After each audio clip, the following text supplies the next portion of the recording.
you were like 10 seconds. Let's go. Right at 4 Let's go. I have the countdown. Look who's here, everybody. That guy. He's here. This guy. You know who this guy is? Can't get rid of me. Can't get rid of this man? Does everybody know who this is? We are so excited, Drew. Honestly, I was sharing with Drew before we went on, Vanessa, that I don't think there has ever been this much excitement over a guest to date. No I mean, kidding. we're coming up on our 1 year here, Vanessa. I meant to look at the date and see when we first started, so I could wish you a happy anniversary. Yost is already starting. Yost says, "Is Vanessa late again?" No, she was right on time. She was on time. I mean, kind of, you know. Yes. And we have somebody. He's him and we're us. That's right. That's a Drewism for those of you. I'm sure everybody knows that. Who has the echo, Shari? Yeah, who is it? I don't think it's me because I haven't said anything yet. I hope not. I'm the only one talking. I don't hear an echo. Okay. Okay. Well, you both sound great to me. Drew got some upgrades on his gear. Yeah, you all did. We all have an echo. Oh, really? Well, I'm only hearing it from Shari, so yeah. If anyone else hears it, please let us know. You know, like the mic, Drew. Yeah, Yost is you can drooling over your gear. You can thank everybody who bought stickers from me for this mic. Okay. That's brilliant. We have so much to talk to. So Drew has committed. Well, I told him we usually go for about an hour and a half, give or take. Yeah. You said 90 minutes. 90 minutes. Let's keep it real. What I actually said. I hope you have a countdown going for that too. But there's so much to cover, and I have to admit that I'm even a little overwhelmed because I know we want. Drew is going to take 2.5 hours. Now the questions and people are going to want Drew to be here for 2.5 hours. Let us all just say welcome, Drew Brown, to the Juicy Broads live pen show. Thank you. We have somebody named Caitlin Superdad on Instagram who actually solicited Drew to come to the show prior. He's a big fan, apparently. Did you see the obviously you saw the DM that he sent you? Yeah. I was like, yeah, whatever, sure. He was Drew's like, whatever, sign me up. I don't say no.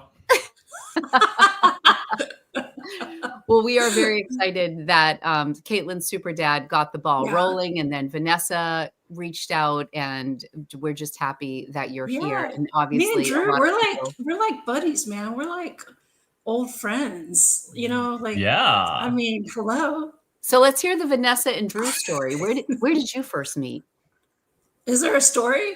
I don't think there is a story. I think we just saw each other at a pen show. We're like, hey, I kind of know you. You're on the internet, and so am I. I've seen you on the internet. That's why I know Drew. I've seen Drew around, you know, and I saw him in DC like a few years back, and just went up to him. I was like, hey. And I was like, hey, yeah, I know you kind of too. We just started chatting. Two-way parasocial stuff. Yeah, he was just very cool, you know, from the get-go. And I was like, he really is a cool guy in real life. I think people confuse cool with what I thought he would be. I because I'm not cool, but you are. I am basically what I present myself as, you know. You know what I think makes a person cool is embracing who you are. And all of the things that you geek out to and being comfortable in your own skin. All right. Well, I guess by that definition, okay. For sure. Well, and it's what really appealed to me about Drew was, so I started following calm down. It's okay. I'm not going to say nothing bad. So what I found really appealing to Drew, because I really like old kitschy kind of things, like nostalgic things. And I was looking at, I don't know if I was looking at your Instagram or your stories, but it's like this old Nintendo console popped up. I was like, oh my God. I mean, it's the same exact one I had as a younger person. And, I mean, we played the hell out of Paperboy. That was our jam. Paperboy and Top Gun, all that stuff. Top Gun? Yeah, I could that land. was so hard. You could land on the I carrier? could land a carrier. You and could not. Yes, I could. Nobody in my family could land a carrier. I land on the carrier, and you know Wow. what? I proved that point once again on a visit to NASA. They have this thing where you can land the space shuttle, and I freaking landed that thing. And I was like, I'm still a badass. I've trained for this. I've trained my whole life. Perhaps For this you- I was moment. like, I've trained for this moment. And I mean, and my kids were like, "Oh my gosh, I can't believe you did it!" And I was like, "Hell yeah, I did it! I played lots of Nintendo growing up." I don't know. The Nintendo was one of those things where But you then- only, but Drew, you had it's the not games just you that. had, and even if they sucked, like Top Gun, you still played the hell out of them. Yeah. Yeah, Top Gun sucked, but I played it, was like bad, yeah. it was, like it was the best.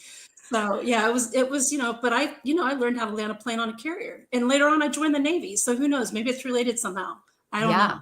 But You manifested but that. Drew has a collection. Drew has a very cool collection of very nostalgic types of pins, movie posters. His He's a big latest acquisition. 80s guy. I love that, and that's He was what it's a born in lot the of stuff 80s. He from. loves the 80s. It's my husband's favorite decade. Yes, for so sure. that's what I love best. that. It was a great decade. It was a great decade. It is. I have my I have a shelf right there full of VHS cassettes just from 1984. Yeah, That is Muppets sweet. Take Manhattan, Footloose, Police Academy, Temple of Doom, Beverly Hills Cop, Terminator, 16 Candles, Neverending Story, Karate Kid, Spinal Tap, Gremlins, Nightmare on Elm Street, Amadeus, Splash, Ghostbusters, Conan the Barbarian, no, Conan the Amadeus. Destroyer, Red Dawn, Romancing the Stone. Yes. Get out. Those were all 1984. That's Yes. crazy. That's insane. That was a Best great year movie ever, I'm year. telling you. I've been saying it. Wow. It really Everyone was. said Sound of Music, question mark. I mean, Amadeus was I a don't think so. masterpiece. Amadeus won Best Picture that year. Wow. Mm-hmm. I did. I was a little kid when I saw not- that because they used to play the not hell out of it on included, HBO, and I shouldn't have seen that. Purple Rain is also not there. I don't own Purple Rain yet, but that's a potential that I could pick Purple up. Rain. And then if you're into Revenge of the Nerds, which Yeah. I'm not, that's a thing too.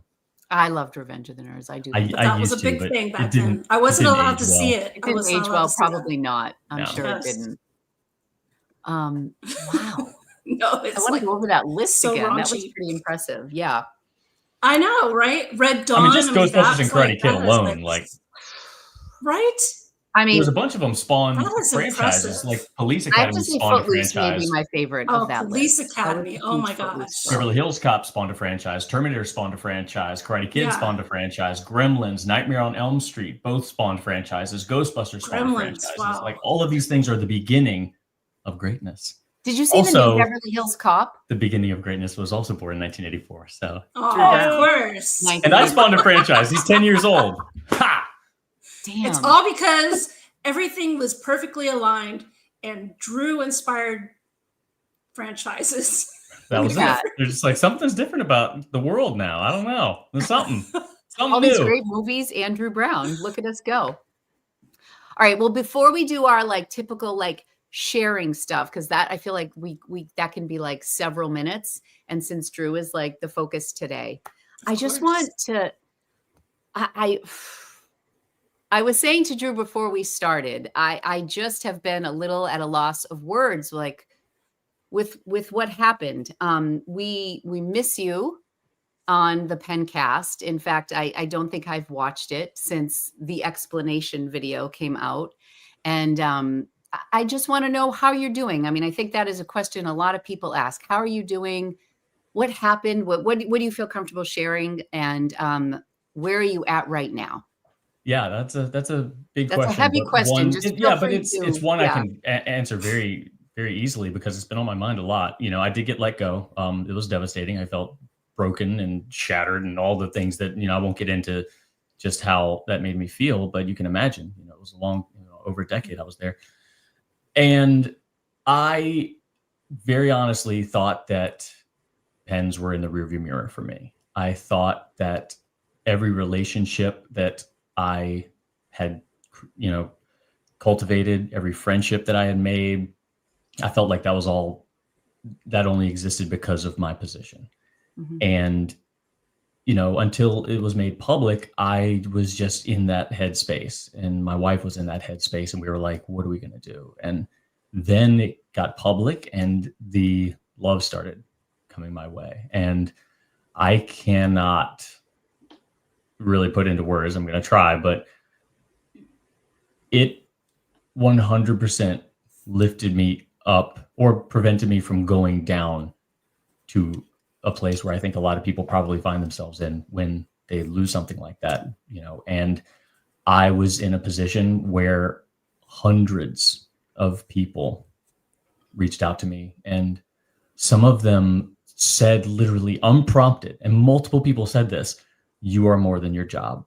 They said, you are more than your position. And I didn't know how they knew to say that, but multiple people said that, and I so very much needed to hear that. And these people, there weren't just like well wishes, like, hey man, hope you're okay, hope everything goes well, onward and upward, buddy. Like, no, it was like paragraphs, like, wow, you meant so much to me. Just like I cried, and just it was absolutely insane. And I bounced back emotionally pretty quickly, all things considered. Like, it could have been much worse. Sweet. And it was weird because a lot of the days my wife would ask me, like, how you feeling? And I would just say, I feel weird, and I didn't know why I felt weird until a couple of weeks had gone by. And I realized the weirdness was because I was emotionally exhausted from, in a very negative sense, like all those negative emotions I just mentioned. I won't keep getting into that, but that normally should have left me pretty low in the negatives, right? When you have those feelings, you are down.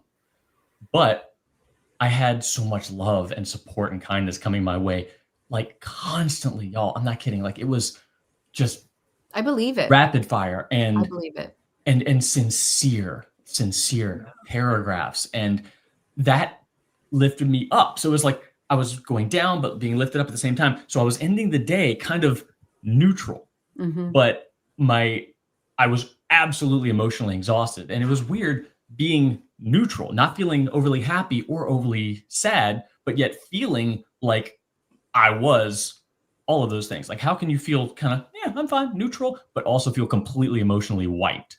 Like, that normally doesn't happen. Coaster, right? Right. Because at times you'd feel so low, and then exactly. So it was two extremes every day for quite a while. Wow. So it was unlike anything I've ever experienced. Probably unlike anything I will ever experience. But it was it was incredible. It was a delight. And then recently I had kind of like a round 2 of that overwhelming gratitude in the form of me trying to sell these stickers. I was like, hey, a friend of mine was kind enough to, send me an uplifting little bit of kindness in the form of an illustration of me giving it a little thumbs up, which was kind of like a post that I did just kind of let everybody know that I was okay, because I had gotten so many people asking.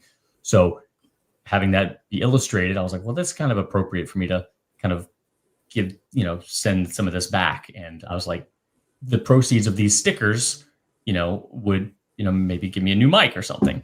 And then all 200 sold out in like 3 hours. And oh my gosh, I was not ready for that either. Yeah. Wow. So we've been writing some notes. Yost said, now you are a sticker salesman. Hey.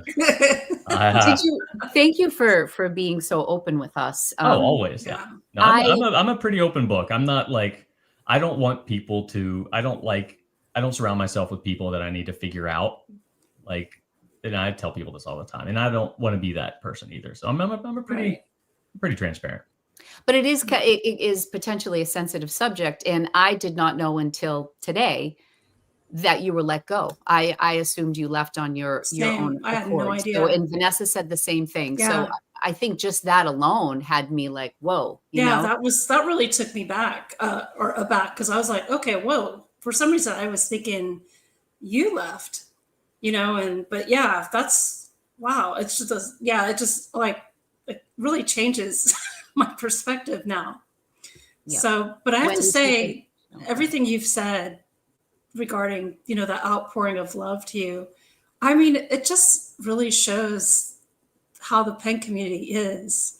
That's all I've known from this community, is just how great people are and how caring they are. And I mean, that's just really, you should really feel special because you are. I absolutely do. And I knew that too. I knew it. And I would always tell people like, that's why I love my job is the people. And I knew that. I really, really did. But what I didn't know was that like they valued me for me. Yeah, and you totally. know, we all have that like nasty voice in our head that like, you know, we could, I don't know if y'all are married or not, but like when you have a spouse Sometimes. and you've got and you've got you're feeling crappy about yourself and you've got someone who you love so much, the most dear person in the world to you can be telling you these positive things.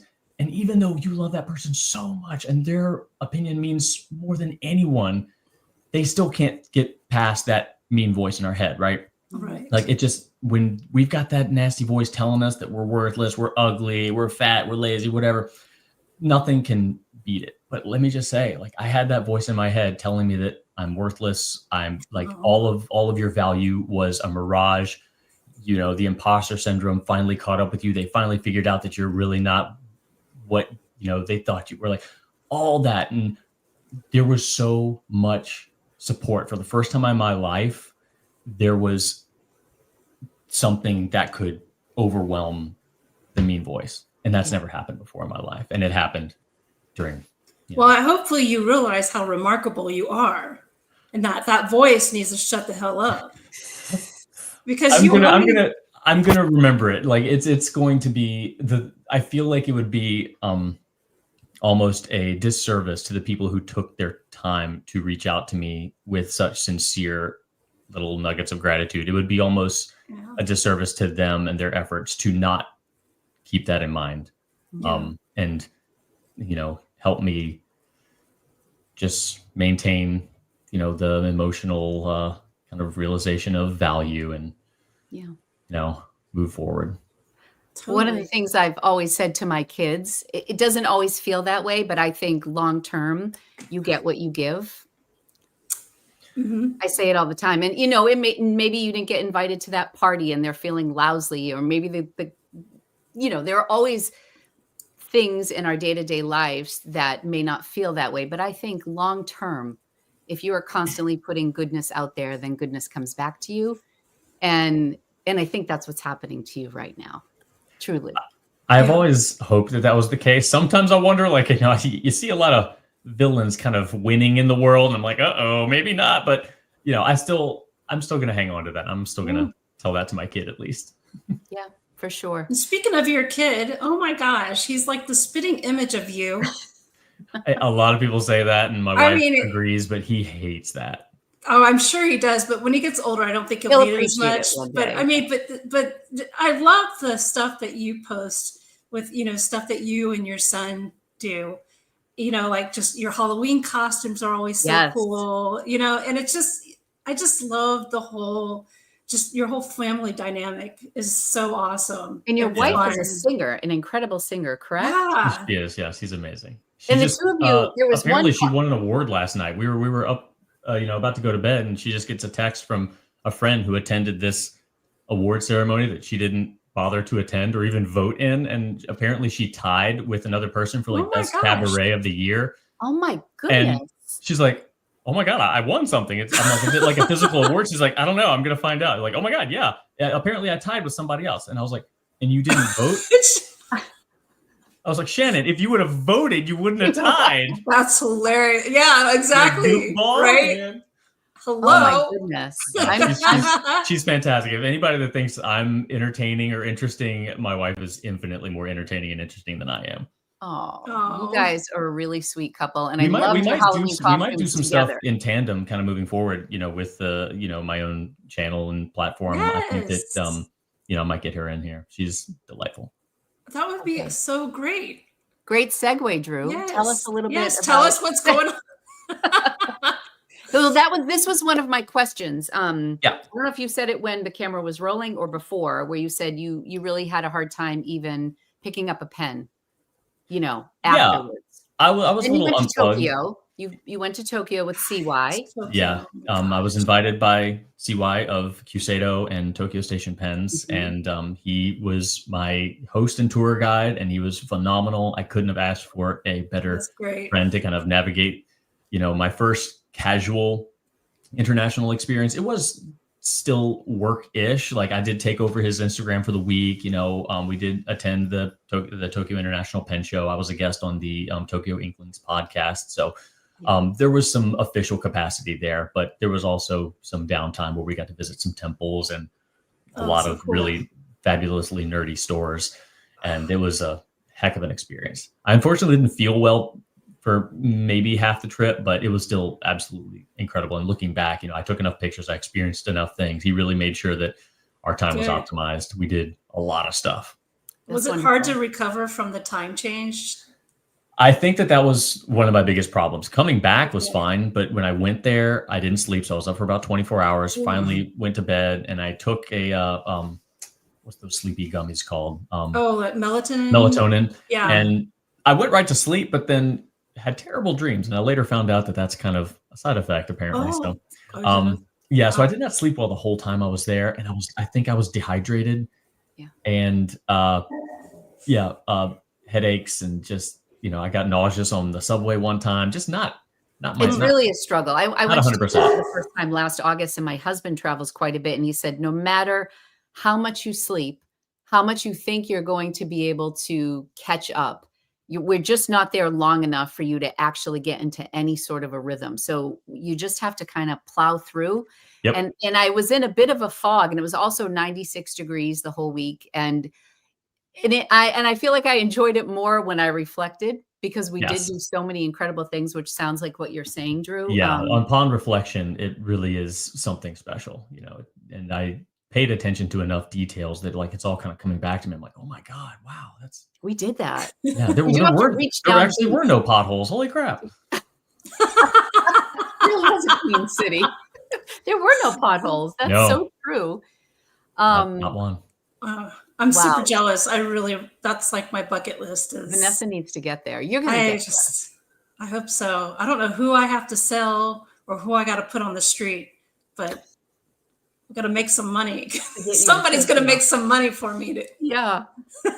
So as far as a new channel goes, I feel like the people have spoken and everybody misses you being on YouTube. And I think everybody scurries to the different platforms that have featured you in live shows like Tokyo Inklings. And I know you went on with Stationary Friends on YouTube.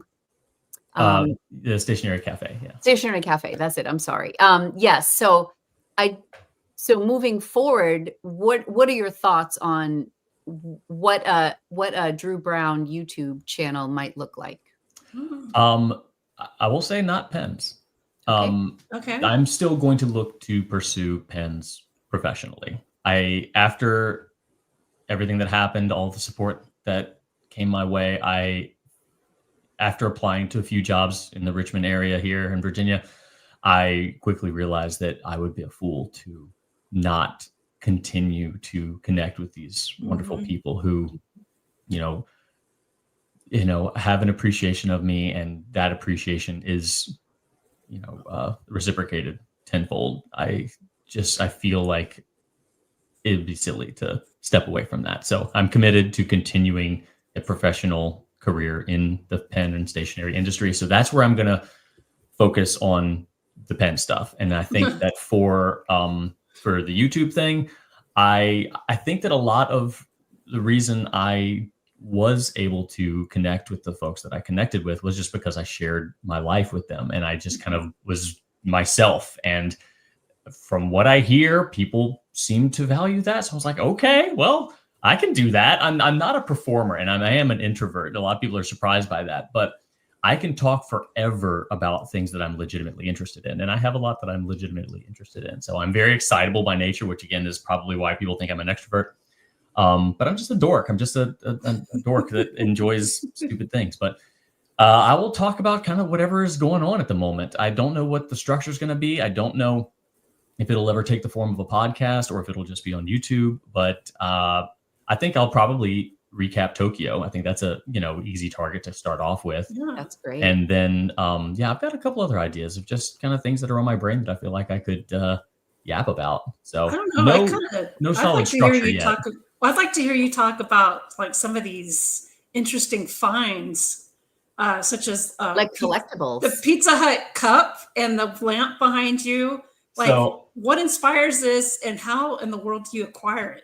All right. Well, millennials are very attached to nostalgia. I don't know if you know this, but I absolutely am a sucker for nostalgic purchases. So that's why I have a wall of Game Boys there, and I have all these Nintendo things and my VHSs and new Super Nintendo things on the wall, and lots of movies. But yeah, Pizza Hut. Just I really, in retrospect, I remember kind of going there after Little League games. I remember the vibe. I remember playing the arcade game Rampage there for the first time, and the vinyl Land Before Time puppets, and it just kind of it creates a very happy memory for me. So that's why I got a stained glass. I don't know if you can see it right there. It's kind of. I remember you talking about that. Stained glass Pizza Hut lamp, and I made sure to buy Pizza Hut cups because this started as a joke, because we were over at my friend's house and they have kind of smaller versions of these, and I was telling Shannon, I'm like, we should get those, but like the larger versions, because she has not been happy with the Pizza Hut lamp. It's halfway joking, but also halfway keep that in your room. Don't put it anywhere else where people can see it. And I was like, all right, honey, should we get like one for $16 or like a pack of 5 for $30? I think the pack of 5 makes way more sense. I said pack of 6. And she's like, we should get none. I'm like, well, that's not an option. We should get none.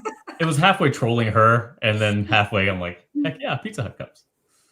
I think that's awesome. And then I kept posting about it, and I posted a picture of the cup with the lamp, and then Pizza Hut sent me some socks and a hat. Oh, that's awesome. That's great. Pizza Hut will sponsor you. I am convinced. Oh my gosh. Yeah. Sponsored by Pizza Hut. I love that. That is fantastic. It just says no one out pizzas the Hut. Oh, yes. And of course, I set it on my floor for 2 seconds, and it's covered in dog hair. Welcome to my world. My God. That's how it is here too. That is awesome. We have a couple questions for you, Drew, and I feel like somebody said something about pizza.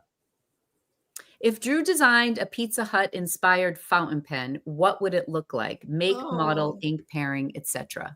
I smell a retro 51, possibly. That is a great question. So the question is, okay, we've got some options here. Okay, we've got some options.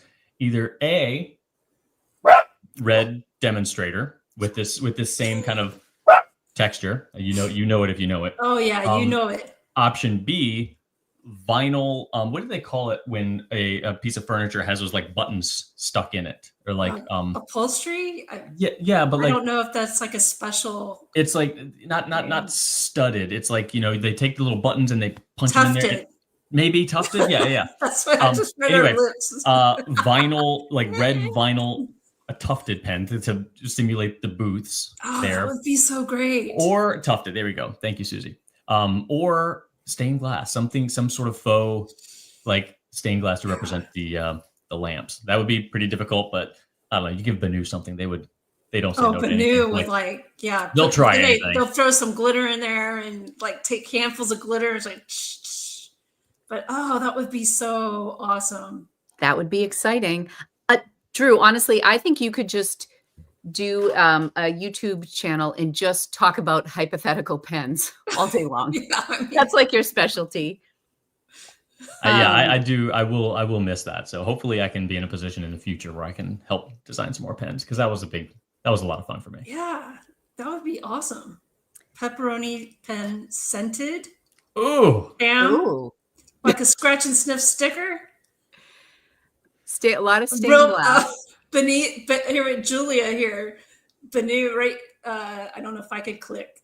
Yeah, Banu will put real ass pepperonis in the pen. They will. I know they chop will. that up and put it. Don't glitter, pepperoni, glitter. Okay. Yes, the 3 pen rule. Gosh. So many Okay, wait. I have one more question from somebody who wrote in. Questions. What do you have in the works to chat about? We're doing that right now. Potentially, unless there's more. Well, I mean, things are looking good professionally. I can say that. Good. So hopefully I'll have something more to share soon, but that's exciting. I'm optimistic. And you shared that you're staying in the pen community. That's the goal. That's fantastic.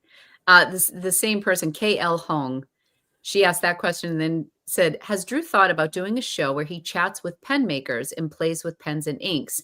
I'm Drew, you're you, and this is insert guest. With that's their new pen. I will Let's absolutely. check it out. I will have, anything and everything. I don't want. I think it's just going to be a little bit of everything. I don't think that I'm not going to, limit myself to one style of,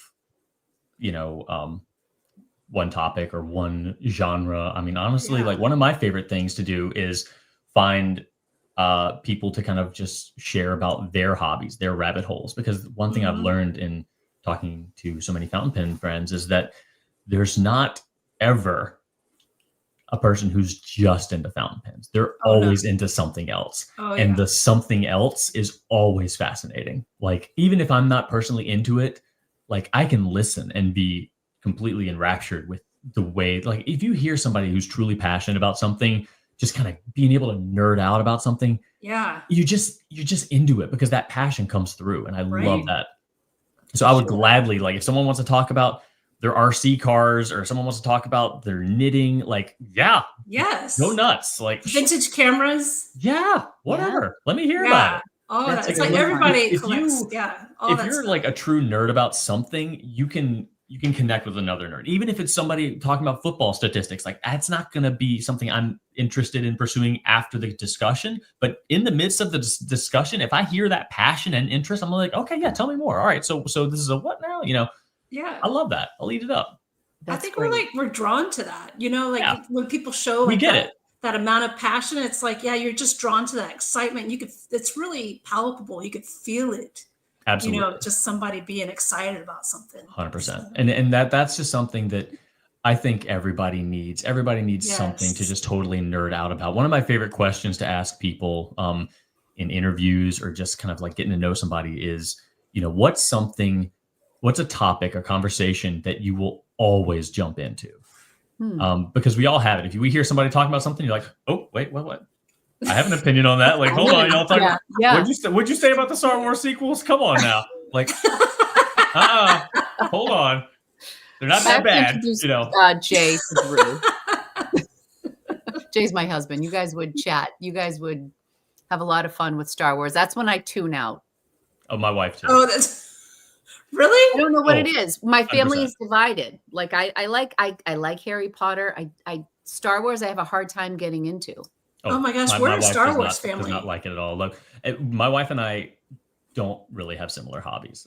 We get along great. We're like two puzzle pieces that just match up really well, but we are not identical. Like we are very identical on like core things. But as far as hobbies and interests go, we're the same. I can relate to that. Oh my gosh. Yeah, I could totally relate to that. Yeah. But that's what makes it interesting. That's I completely agree. Yeah, that's why things are fun. She's patient listening to almost all of my rants, but she will not listen to me talk about pro wrestling. That is where she draws the line. Like I will talk about Star Wars. She'll be like, okay. Or I'll talk about something else, but pro wrestling is where she draws the line. That's where she draws the line. She's like, oh god, okay, no. There you go. That's hilarious. She's like, I'm tapping out. Get it? Yeah, that's it. That's where nearly perfect. Nearly perfect. Oh, that's hilarious. Tapping out. Well, this is all super exciting to hear. We're Potter people over here. I'm sorry. I'm trying to catch up. This is the fastest the chat has ever moved. It is moving. Alice says it's past her bedtime. She's in the Netherlands, but here I am. Yeah, Yost tunes in. It is late there. They're several hours ahead over there. Here's the question: is Yost still here? Or he already check out? Yeah, 10:34 p.m. in Amsterdam right Philip now. Is here. Philip's here. What's up, Philip? Word out. Late night over there as well. Yeah. Okay. What else? Oh, you just celebrated your dog's 5th birthday. Oh, I saw them. One of my 3 corgis. One of your 3 corgis. And I was just like, did you see the where photos? Is this place? And why is there not one in Boston? Yeah, my wife discovered it. It's called Salty Paws here in, outside of Richmond here. And it's so silly. It's so dumb. But when she found out it was Hank's birthday, she was just like looking at her phone. She's like, oh my God, it's Hank's birthday. We got to go to Salty Paws this weekend.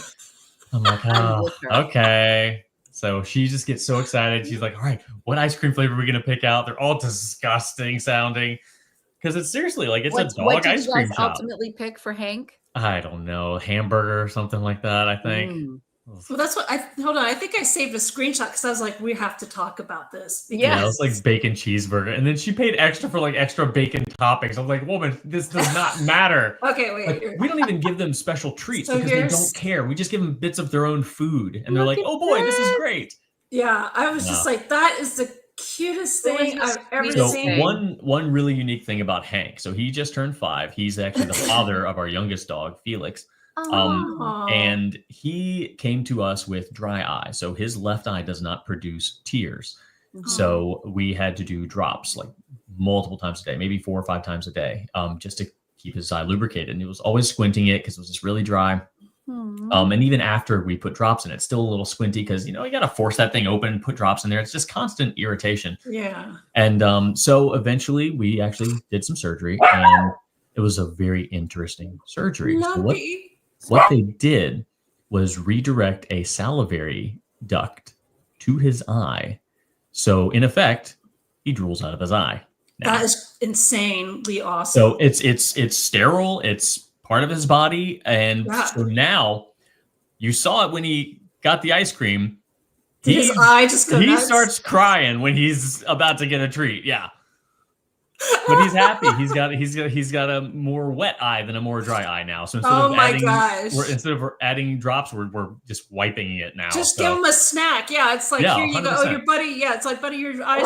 Here, give him like a whatever, bacon or whatever they give dogs. Yep. Treats. So yeah, he cries when he's about to get a snack.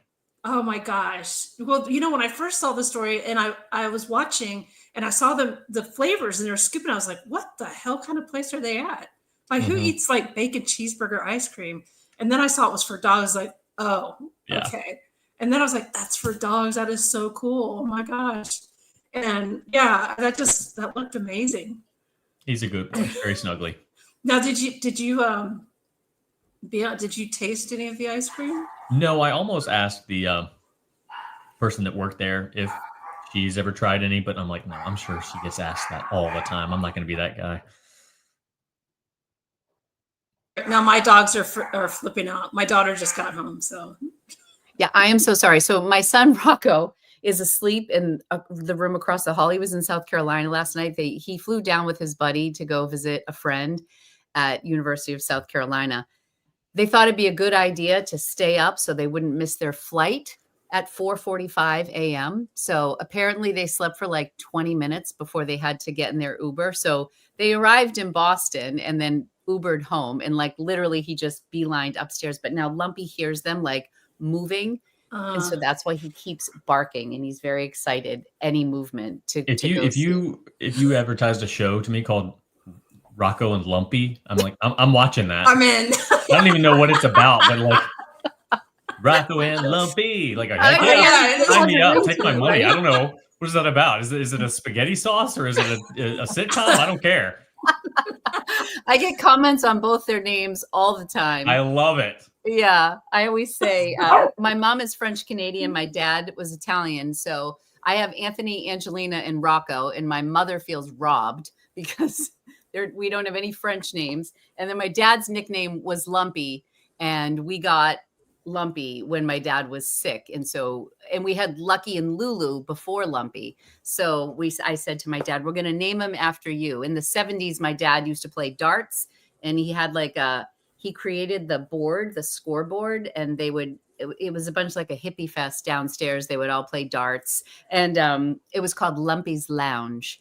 So that was Dad's name from the 70s. So that's where Lumpy got his name. And Rocco, we just needed a good Ginzo name for our third born, and that's what we went with. It really suits him. It suits him. Philip is saying, good to see you back on YouTube, Drew. Thank you. Yes. We are happy that you're here. Check out the Canadian show Rocky and Bullwinkle. That was like a childhood. Yeah, that's an older one. Yeah, very much. That was a good one. I always liked Natasha. She was kind of badass. For the longest time, I feel like I was the only person that remembered the Bullwinkle's restaurants. Because we only had one around here, and then eventually someone was like, "Oh yeah, I remember Bullwinkles." I'm like, "Okay, good, great." It wasn't just a weird dream when I was a kid. Like that butterfly effect thing or the yeah, Mandela no, but effect. like I swear there was a Bullwinkles restaurant around Richmond at some point, and Yeah. I think it was a chain. I don't know. Yeah, I don't know if we longest had it I thought out was just a here or dream. not. It's a shared dream. Yeah. Creepy shared dream. Oh, I see you. I see you, Lumpy.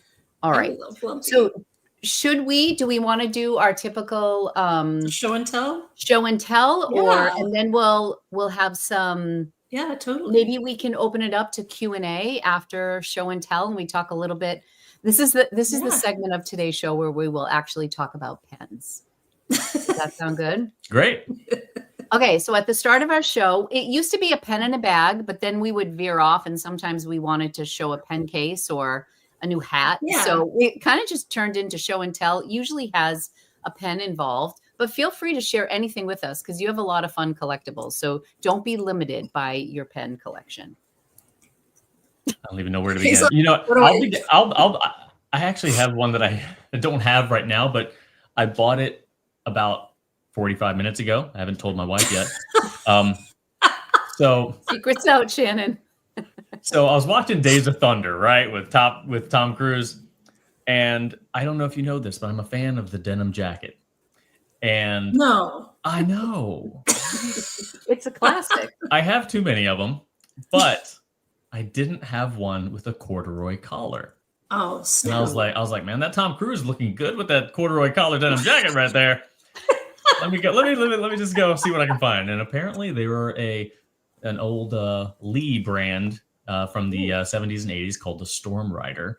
Oh, that sounds rad as hell. And then they were blanket lined. So like the interior is like this kind of like a flannelly kind of blanket. Maybe, yeah. It's like But I'm like, okay, this has got to happen. So went on Poshmark, found a vintage, jacket. Yeah. And I needed to have it. So I was like, there we go. While I'm watching Days of Thunder, I'm buying the Days of Thunder. Did you buy it outright or did you Of course I did. No.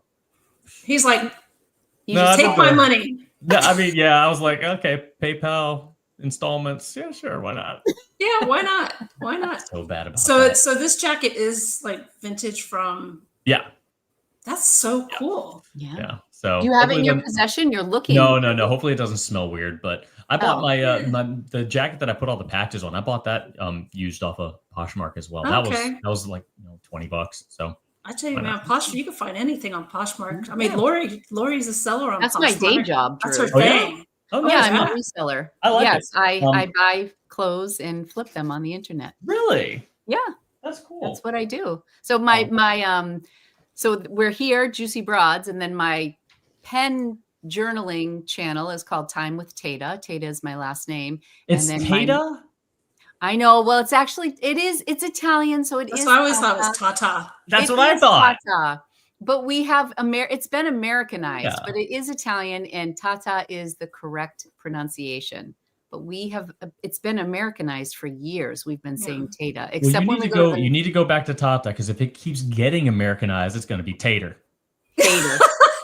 That would be tragic in the Northeast. I'm saying it's on its way. Lori Tater. Lori Tater. If something gets too Americanized, I just don't want that to happen to you. Yeah. So I think it's time you need to start backpedaling a little bit. That's right. Just to protect yourself and your legacy. That's right. You're like Mrs. Tata. Like, no, excuse me. Yeah. It's Mrs. Tata. Yeah, you're lucky you're not down here in Virginia. Yeah. Well, we don't pronounce our R's up here in Boston, so we don't have to worry about the R going on the end of Tata. All right. Well, maybe you're safe. It would be Tater in East. Tater. I'm kind of more in East Texas, so yeah, it'd be Tater for sure. Tater. Yeah, that's not pretty. Tata. So the first time I realized we were pronouncing it wrong, we were in the North End in Boston, which is Little Italy, and we made a reservation, and we got up and I said Tata party of two, and he said, Tata? Like he was from Italy. He said Tata. I said, oh yes, that too, Tata. Sure. Okay. So my main channel is Lori's Boston Found, where I look for So I'm going to shut the door now. See, you were worried about your dog, Drew, and I have the only problem child today. Yeah, they're being okay so far. Yeah, I'm not gonna even say anything, because I'll say something and then they'll lose their minds. So and now he's back because I just closed the door. Where were we? Yeah, my bag is I have this Rickshaw Cosmo that I did with his customizer. So I've got it's one of those tweed things. I've got this really cool arcade kind of like coin slot thing. Closer. That lights up. Can I do it so Drew? Yeah. Oh, there we go. Yes. So that's neat. And yeah, still just three pens in here. Right now, I do have a couple retros in here, but I've got my nuts pen. So Sailor Mano nuts with buttered popcorn by First Wheel Press. Of course. And then I've got my E95S. I've got Takasumi in there right now. Nice. Extra fine. Technically, this is not an E95. This is a Elite because it came from overseas. And then way down in here, because it's fallen down in the crevasse, I have my green Quebeco Lilliput, and I have Roarer and Cleaner Alt Gold Gloom in there. And that is my thing. And I've been using these a lot because I've been writing a lot of thank you notes to my sticker purchasers. And yeah, I have been really enjoying the Lilliput, believe it or not. It's surprisingly comfortable. Great. Yeah, it's a great little pen. I keep that one on a traveler's notebook because it's so small and mini. It doesn't take up a lot of space. Absolutely. This is an interesting thing. So I got a 3D printer recently. It was actually gifted to me. The entire freaking printer was gifted to me. We're having a hard time seeing it. The printer was gifted to me by the pen community, believe it or not. Just shocking. Wow. Just showed up on the doorstep one day. So I've been putting that to good use. I put it to good use with the Halloween costume, but it's been surprisingly helpful with practical applications like this MacBook charging cord. So it's a spool. So cool. You've got your cord there, and then you just wind it up.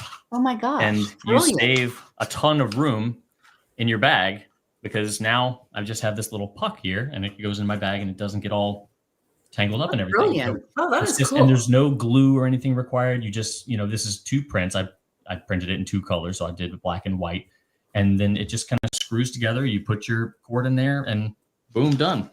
So beautiful. It's so super handy. And honestly, like the things you can print are just crazy. Like anytime you need like a little hook, hanger, button, anything, just little random things. I'm finding so many applications for it that I didn't think I would have. I thought I was just going to be printing like toys and silly things, but actually there's a ton of really practical stuff you can print.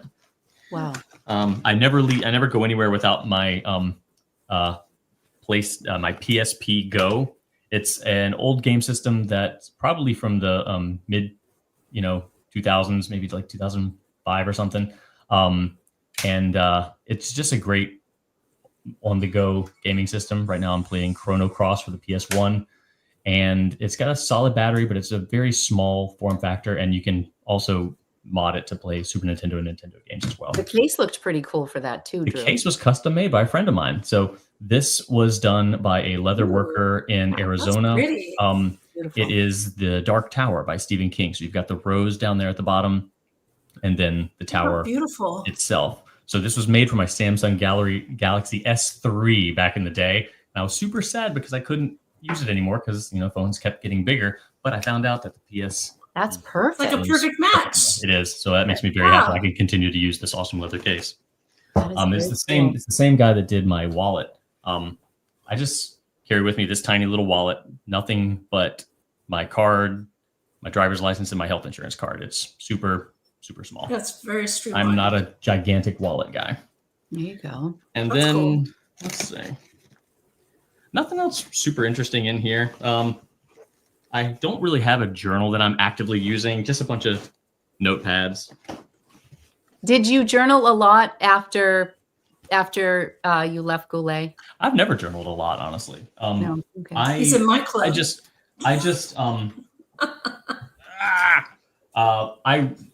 When I write, I use a fountain pen, but I don't often just sit down and say, I am going to have a writing session. Sometimes it just happens organically. And then when that does, I use a fountain pen.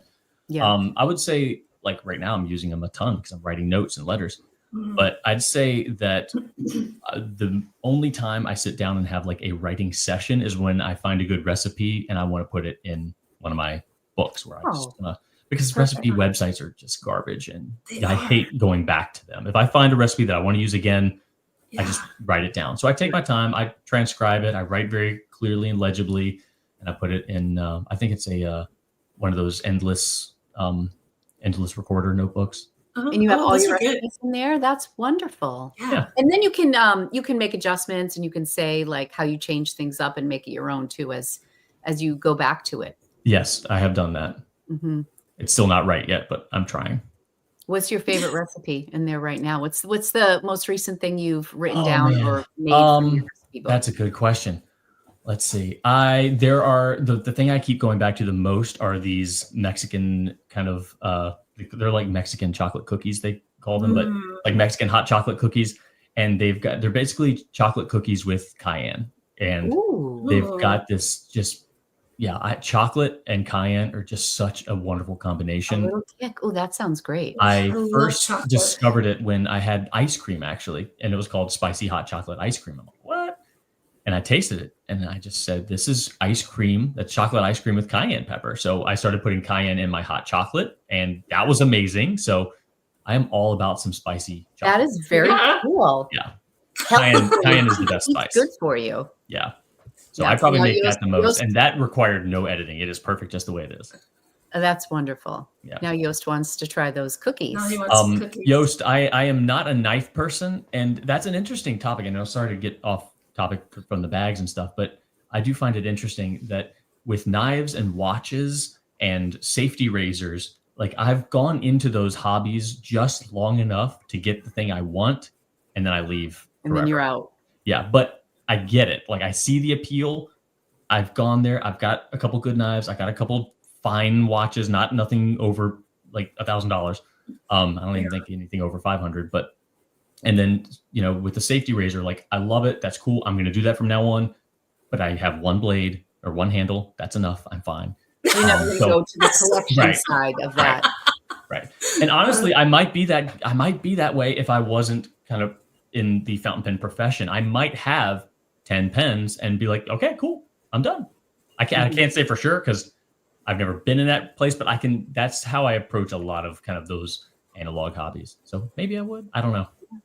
Well, I think Yost is asking because he was curious, but also because Vanessa is a knife collector. That's what I have a very small collection. But usually when we first started the show, it would be a pen, a bag, and a weapon. And I never had. Oh, that's why you said weapon. I'm like, are you being literal, or are you just? No. Okay. I'm like, weapon. Drew.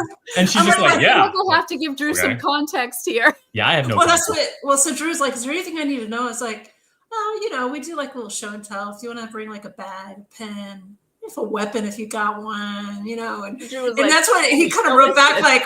Well, he wrote back was like kind of like, are you being serious? And I didn't answer because I was like, oh, he'll see. He'll figure it out. Right now, I have a this is just maybe like a $30 knife. This is a Best Kendo. It's just a D2 steel. It's nothing fancy, but it's very pokey and stabby. And I like knives that have a solid profile, and then ones that when they shut, the blade goes completely away. I do not like seeing blade. Oh, the little bit. So again, I have my opinions, but I don't go super deep. I've got like 4 or 5, and I'm like, fine with those. Great, done. But I am opinionated, just like any good nerd should be. Yeah. Suddenly got dark. We're about to get a storm, I think. They call her Pen Gangsta for a reason. Because she's very stabby. Yeah, she's stabby. Nibs and knives. That was a fun show and tell. That was great. Yeah. It was kind of like a what's in my bag. I love that. Yeah, I like that too. It was great. I mean, I have too much random crap to even begin, but we don't have infinite amount of time. I usually carry a coin too, but I didn't leave the house today, so I didn't actually like a lucky coin. In my pocket. Yeah, I have in my closet next to my wives and not wives, watches and knives. I combined wife and knife, watch and knife, and I got wife. Next to my watches and knives, I've got about 12 coins that I kind of rotate through. They're all approximately the same size for fiddleability. Okay. Are they sentimental? Some of them. I like to collect certain historical dates. Like I have a large cent from the year John Adams and Thomas Jefferson died, and I have British half crowns from the year every monarch died from. Oh wow. not Queen Elizabeth, because they stopped production on the half crown when she died, Mhm. but every monarch before her, going all the way back to George III. Oh, that's interesting. That's really fascinating. And sometimes you just get a coin and then find out about that year, and all of a sudden you love it. Yeah. Like I bought a coin while I was in Japan, and I don't know if you've ever heard of, Noodlers makes an ink from them. Nakahama Menjiro, like he was this castaway slash whaler slash gold rush miner slash kind of sort of samurai, like one of the most incredible stories. Like, Wikipedia him. It's really an amazing story. And coincidentally, the coin I got in Japan was the year he died. So now that coin is magically super cool. Wow. That is very cool. Yeah. That's really interesting. He sounds kind of like a badass. They should make a movie. Like, I'm sure they've made them in Japan, but there should be, like, everybody should know about this guy's story. Yeah. It's amazing. Wendy Sue is collecting antique keys. Oh, that's interesting. That's there really you go. Cool. That's really cool. You said you have multiple Shannons in your closet. You said on my lives. She couldn't handle more than one Drew, and I couldn't handle more than one Shannon. That's for sure. Awesome. All right, Vanessa, do you want to share what you have for us today? Sure. Well, the bag I'm carrying this week is by Polin. I don't know if I've shown this bag or not. This is the number Hoot. I don't know what that is in French, but I love it. I just like the shape of this bag. So it's very interesting. It is leather. It's a nice sturdy leather, and it's got kind of a suede finish on the inside. It is drawstring. Mm-hmm. But it's very sturdy and really substantial. I love the handle on it. So it's very. What I love about that company is that they are like a mid-level luxury, right? They're like an approachable luxury company. Yeah. But what makes them great is their designs are unique. They're not like trying to knock off a Birkin bag and exactly it has their own at a discount. Like this is them, and their sign bag is beautiful. And you got on this train so early in the game, and now their prices shot up. That's what my daughter didn't even know like what Polin was. I think they started around. Oh, good night, Yost. Sweet dreams. Yost. Thanks for being here. Yost, do you have a guest tomorrow? Usually Yost goes live on Tuesdays. I don't know who his guest is. Well, he may have gone to sleep. Good night. See you soon. So yeah, they I mean, I think I first heard about them back in 2018, and I wasn't sure about them. But years and years passed. I mean, and that's what like the one bag I got, the one that looks like kind of like the satchel with the folded. Drew's probably like, what the hell are you even talking about? I think that one is when I bought it, it was like 300 something. It's like $600 bag. They're all like $500 and $600 now. I went to a store in New York City. There's only 2 stores in the world. There's one in Paris. And then there's one in New York City. And I wanted it's called the Cyme bag, CYME. Oh yeah, that's a nice one. It kind of jets out like it's like a tote bag, right? It's like a tote bag, but then the sides kind of go in on each other and it's a magnetic closure.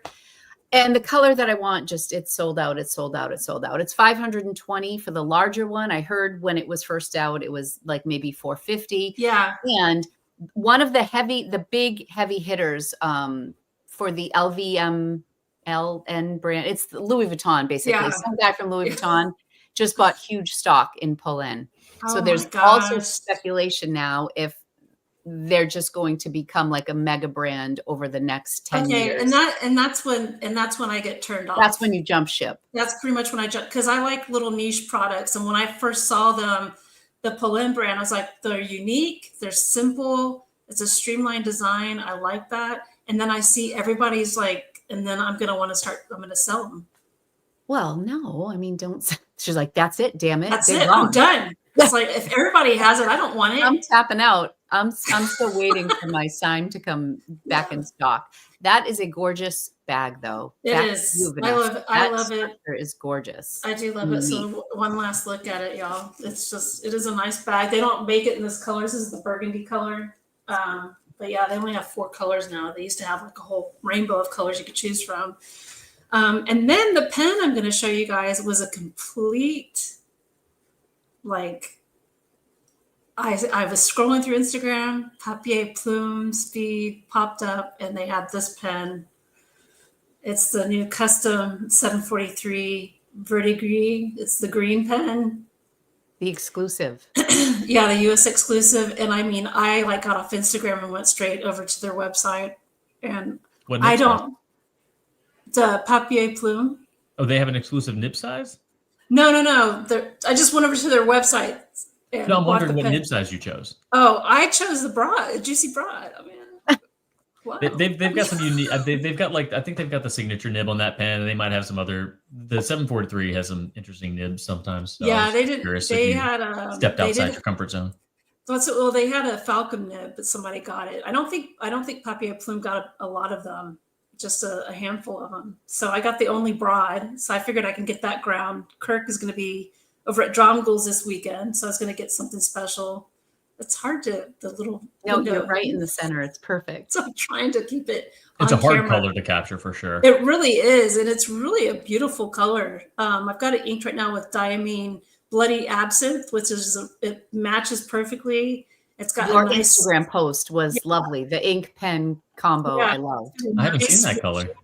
It's really actually Uta sent it to me. I don't think she's on here right now, but she sent it over to me, and I looked. I was like, oh my gosh, that's a perfect match for this pen. Because I was like, what am I going to ink this with? And yeah, I looked. I was like, oh, it's brilliant.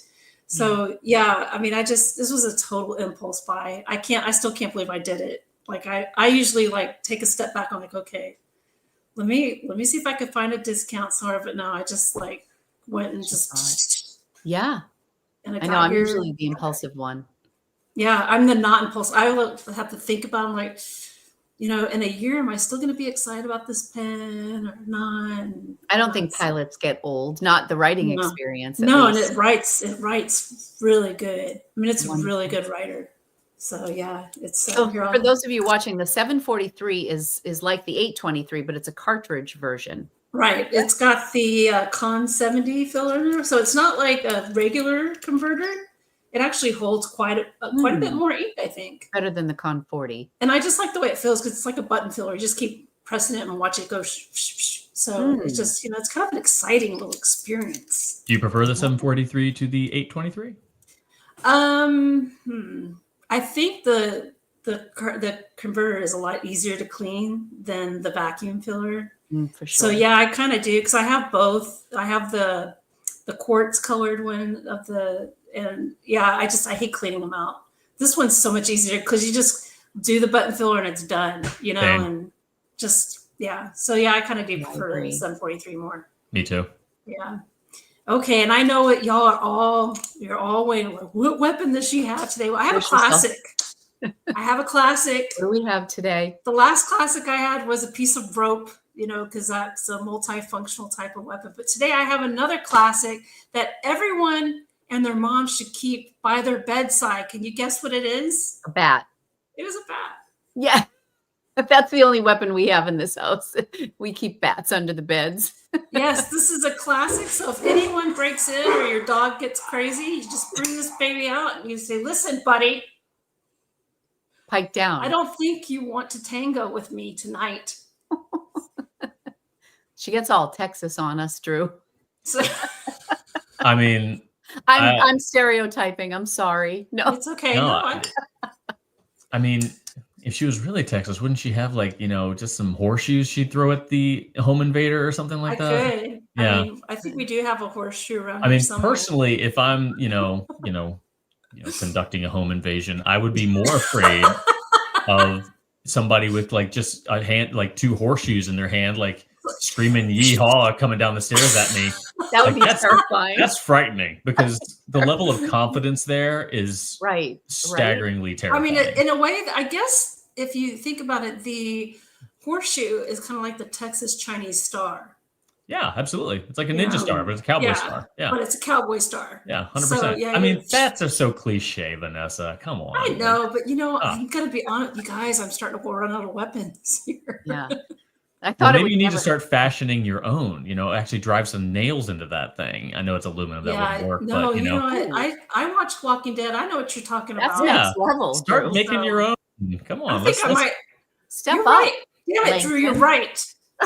You Make it are happen. right. I'm making this happen. Don't restrict yourself to what someone else has created. Gosh, your You words can have they're not been remaking any everything truer. now. Wow. Somebody wants to yeehaw. Yeah. Give me yeehaw, yeehaw. That's right. Or as my daughter used to say when she was a toddler, weehaw. It was so Even cute. better. It was adorable. So cute. She used to be so cute, but now she's not. It happens to the best of us. Wrap it with barbed wire. Okay. I mean, I can go get a Louisville Slugger and do that. So Yeah. Actually, you know what? I think that, bola would be good. You know, one of those like spinny things you like, A bola. whip into someone's legs to like trip them up and bring them down. Ooh, Like like- that's got a solid Texas vibe to it. Yeah. Oh yeah, I Kind like of that. lasso-ish. Yeah, right? it's lasso-ish. Yeah. Drew, we're gonna bounce ideas off each other. Maybe we can start our own weapon company, Oh, 100%. like unconventional weapon company. Yeah, absolutely. Inspired by 80s movies made in 1984. Dude. Mm. Hey, man, there was a lot of explosions and cool weapons back in the day.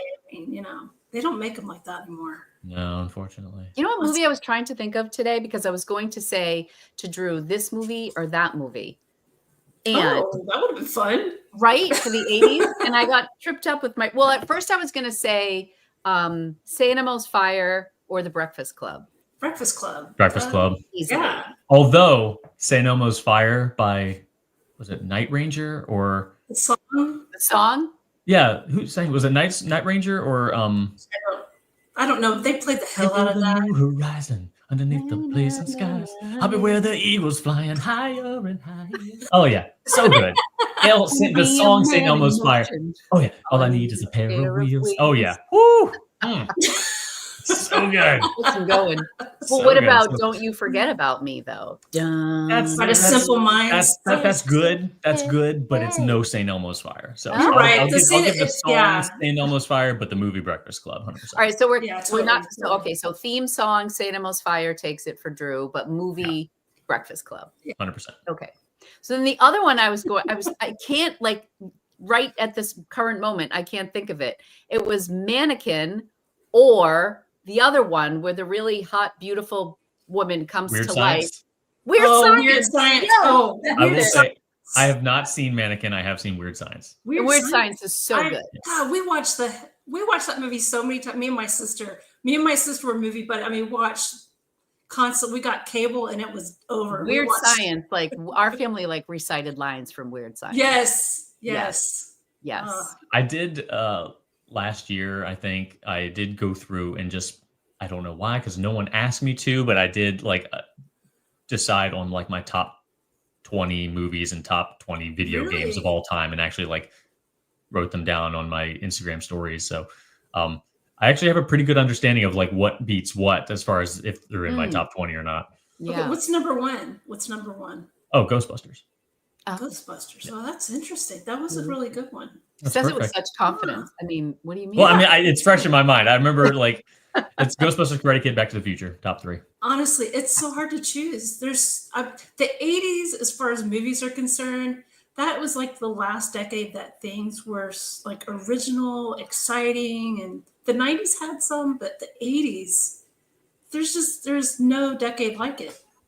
What I think is unique about the 80s was that there were so many action films about that kind of one-man army, like whether it's Indiana Jones or Rambo or whomever, there was always this like one guy, or even Axel Foley from Beverly Hills Cop, like one guy just taking care of business. Now we got John Wick and that's pretty much it. But there was a dozen John Wicks in the 80s. And it was, now John Wick is unique because he's the only one.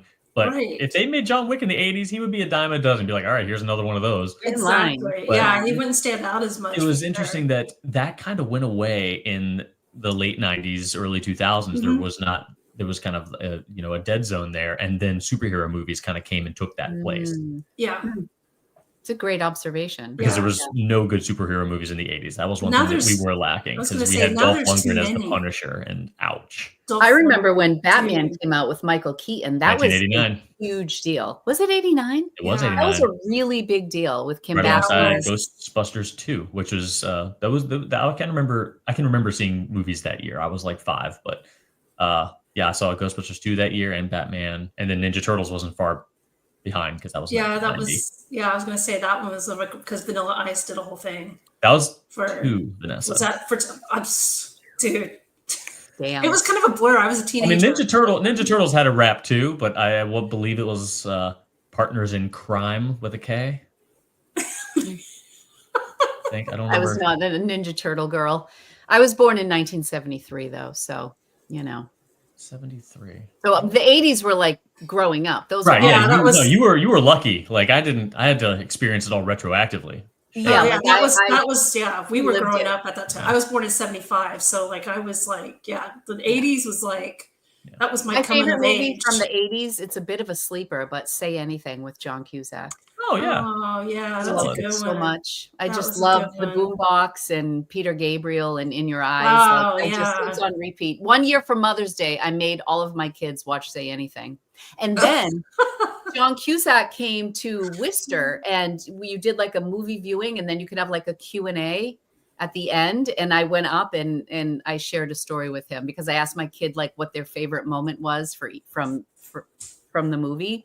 And Rocco, of all people, I don't know how well you guys know the movie, but at the end, like he's like has conflict with her dad because she's like the valedictorian and he's kind of like lost and doesn't know where he wants to go. But he says something like, "You're nothing but a problem.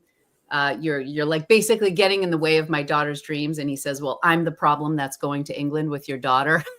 Oh, that was Rocco's favorite line. No. He was like 12. I shared that with John Cusack and I was like, oh my God, I love you. But he did Better Off Dead. And then he also did, I love John Cusack. What was the one where he played a hitman? Gross Point Blank. That was later, but all his movies have great soundtracks. But yeah, I just love John Cusack. I mean, I guess you could argue there are better movies than Say Anything. I think that was 88, 87, but yeah, I love it. Some Kind of Wonderful. That had a good soundtrack to it. Was really that good. had that awesome NXS song in it. Better Off Dead. It was a good film. Drew, what about School of Rock? I've never seen School of Rock. I haven't either. I thought that was later. That was like 2001 or something. Yeah, like that's that. Jack Black, right? Yeah, and I like Jack Black like as a dude. Like I would love to hang out with him, but like his movies and his acting never really appealed to me. Like, and I kind of, who else do I feel that way about? There are a couple actors where I'm like, I like you. Like you are a solid dude. I would like to get a coffee with, but like your movies are not, kind of pulling me in. Even for Nacho Libre? No. Really? No, not drawn to that. The stretchy pants, just the whole thing. That was like that was a good movie. No Dan Aykroyd. No, that's true. So Dan Aykroyd also played a hitman, and because if Ghostbusters is his favorite movie, Dan Aykroyd was also played the opposing hitman in Grosse Pointe Blank. Oh, really? Did he have a mustache? I don't think so. What am I picturing? Okay. Yeah, no, I never saw Grosse Pointe Blank. Yeah, I think you'd enjoy it. I think I saw it. It was a long time ago. I'm thinking of Spies. Like whenever I think of Dan Aykroyd, I think of Spies Like Us. That was That's a bit of a sleeper. It was, but I mean, I think it's another one that was on HBO all the time. As much as I love Ghostbusters, I think I like Dan Aykroyd the most in The Great Outdoors with John Candy. That movie was so hilarious. Love it. Oh my gosh, that movie is like. See, all these movies, I saw them at the movie theater. My mom was like, really, every time there was a movie that came out, we would get the newspaper kids and we would actually look up movie times. I remember that. I was going to say we call the movie theater. And you have to wait for yours to come up. Yes. Yeah. That, or if money was tight, my mom would say, let's wait for it to hit the dollar movies. And I was like, okay. So we go to the dollar theater and see all kinds of movies. This is pretty cool. Edmund said, I had a portrait shoot with Dan Aykroyd many years ago. Really entertaining guy. We had a blast. He seems like a cool guy. Oh, he's a huge nerd too. Yeah, I love that. He's like nerdy and cool. And I mean, this is like Animal House. Animal House. Jay has the picture of John Belushi that just says college. Like that's like in Jay's closet right now. He loved that. Okay. All right. That was really fun. That was fun. I could go on about movies. I know, right? I mean, We could just do a YouTube channel about movies, about 80s movies and soundtracks. I've got thoughts. Yeah. That would be badass. I will say that, on one final topic, one of the, I'll probably remember this forever because the first time I actually felt positive and hopeful after my departure from the Goulet Pen Company, it was listening to the Beverly Hills Cop 1 soundtrack, and Patti LaBelle's New Attitude came on. Yeah. And I'm feeling good from my head to my shoes. Yeah. I'm like, and I was not feeling good from my head to my shoes. But that song just kind of picked me up. And I'm like, okay, Patty, you know what? If you say so. Ooh. Yep. I got a new attitude. Yeah. I'm like, okay. I remember where I was. I remember exactly where I was driving. I remember taking a left at the light over on Knuckles Road. Like it made an impact. And I've got a terrible memory, but I remember emotions really well. Like I might not remember what I was wearing or who was there, but I have a very vivid ability to recall how I was feeling in certain moments. And music has a way of just tapping into a lot of that stuff. Yeah. Well, there's like sometimes I hear songs from like my childhood, or I get goosebumps. Mm-hmm. Like my body reacts with goosebumps. Yeah. It's so bizarre. And I don't meet very many people that happens to, but like I hear it or I think of it and I'm just like, whew. You know, it's like an emotional reaction. It's so bizarre. One thing I can't relate to is people who don't listen to music, like, or just like, it's not my thing. I'm yeah. Like, well, that's strange. While I do have emotional responses to music, I will say, Lori, it is not a big part of my life. Like I don't in my house, I don't ever listen to music. I pretty much sometimes listen to music while I'm driving, but most of the time I'm listening to podcasts. But when I do, I listen to songs that I absolutely love, and I feel very strongly about them. But as far as it being an ongoing part of my life, it is not. I think a lot of it has to do with the fact that I'm very easily distracted. My ADHD is very much a kind of system overload sort of style where I can't kind of separate input. So I can't listen to music and do anything else. My kids study while they listen to music, and I can't retain. So I just can't unless I'm like sitting there. I'm like, I'm going to decide to listen to a song right now. Like it's just not something that I can incorporate and kind of have my routine continue. But I feel like a lot of through the movies that you love and the era that you love. Yes. I think you have a lot of connection Absolutely. in a nostalgic way. I have found since my kids have left and I'm no longer, I don't listen to podcasts more. I just put YouTube on and I listen to YouTube videos instead of music. So when my kids come home from the holidays, they'll be like, oh, you need to listen to Chapel Roan. What's her name? Oh yeah, my daughter's listens to it. Like they'll come home and they introduce me now to music, where I feel like I used to be the one who was, or we'd all be in the car together. But now that nobody's home, I don't seek it out like they did, and it's not like I just listen. I feel like when the pandemic hit, and I wasn't driving my kids back and forth to school, I used to listen to Maddie in the Morning, Kiss 108 for any of my Boston people every day, and he was just like a top 20 sort of thing. So I always was listening to music, but then the pandemic and then the kids graduated from high school and I was no longer in the car in the morning listening to the radio. And now I listen to YouTube videos. So I just feel like I'm completely out of touch, but music is still really important to me, but it's not necessarily current music. Same. Yeah. Same. Yeah. I'm not really into the current music. My daughter is, and I hear all the new stuff from her, but my son, however, who's 22, he's into the old stuff. So we actually have in-depth conversations about, like where music was at during this, like 9 Inch Nails doing like experimental, like he listens to that and he'll ask me questions about it. And it's so cool. My son is so cool. When I was in college, that's hardcore, man. Yeah. He's like really, awesome. Lori, we didn't get to your oh, that's okay. I don't have a bag or anything, but so, Jay was in Florida last week and he's there this week. Originally, he was supposed to be there a couple days this week. And then they added, he had a client meeting a couple days last week. So instead of flying home, he said, why don't you fly here? So I said, sure.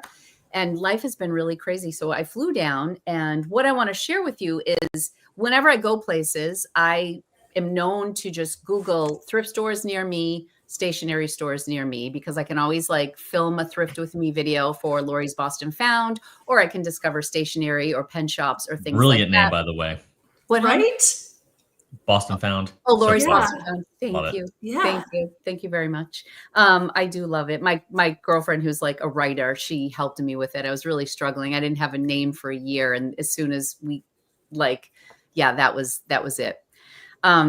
So I will Google that. So we were in Florida and I just said thrift stores. I'd gone thrifting with a friend. I met a woman, her name is Laura, and she's YouTube, and kind of like I met Vanessa through YouTube, and now you, Drew. We've been talking for like 5 years, but never met in person. And she lives in Orlando. So she picked me up at the airport and we went thrifting at Goodwill and we filmed a video together. It was really nice to meet her in person for the first time. And so then I went to a stationery store. I just Googled stationery stores near me, and this company called Rifle Paper Company came up. Oh, I've heard of them. I've heard of them. I'm sure you have, because once I saw this woman's work, I'm like, oh, I know their stuff. And it was in Winter Park, which is a hip little town in Orlando. So we went, and it turns out like this is like the store where the creator of Rifle Paper Company, like they have a store front, which is very small, but then in the back is like their clearance warehouse, like with all of their stuff. And they had major sales. And they had notebooks, and they have gift wrap, and they have cards and pens and washi tape. And I was like, like lost my mind. So I picked up this journal, which was normally like $38, and it's all embroidered. I actually bought 4 of them. No. Then they told me anything over $75 you can ship. And I was like, oh, I said, Jay, go for a walk. Oh no. No, Jay was already walking. That's beautiful though. He was already walking. Thank you. So it's lined, which I don't typically do lined paper, and they weren't sure if it was fountain pen friendly.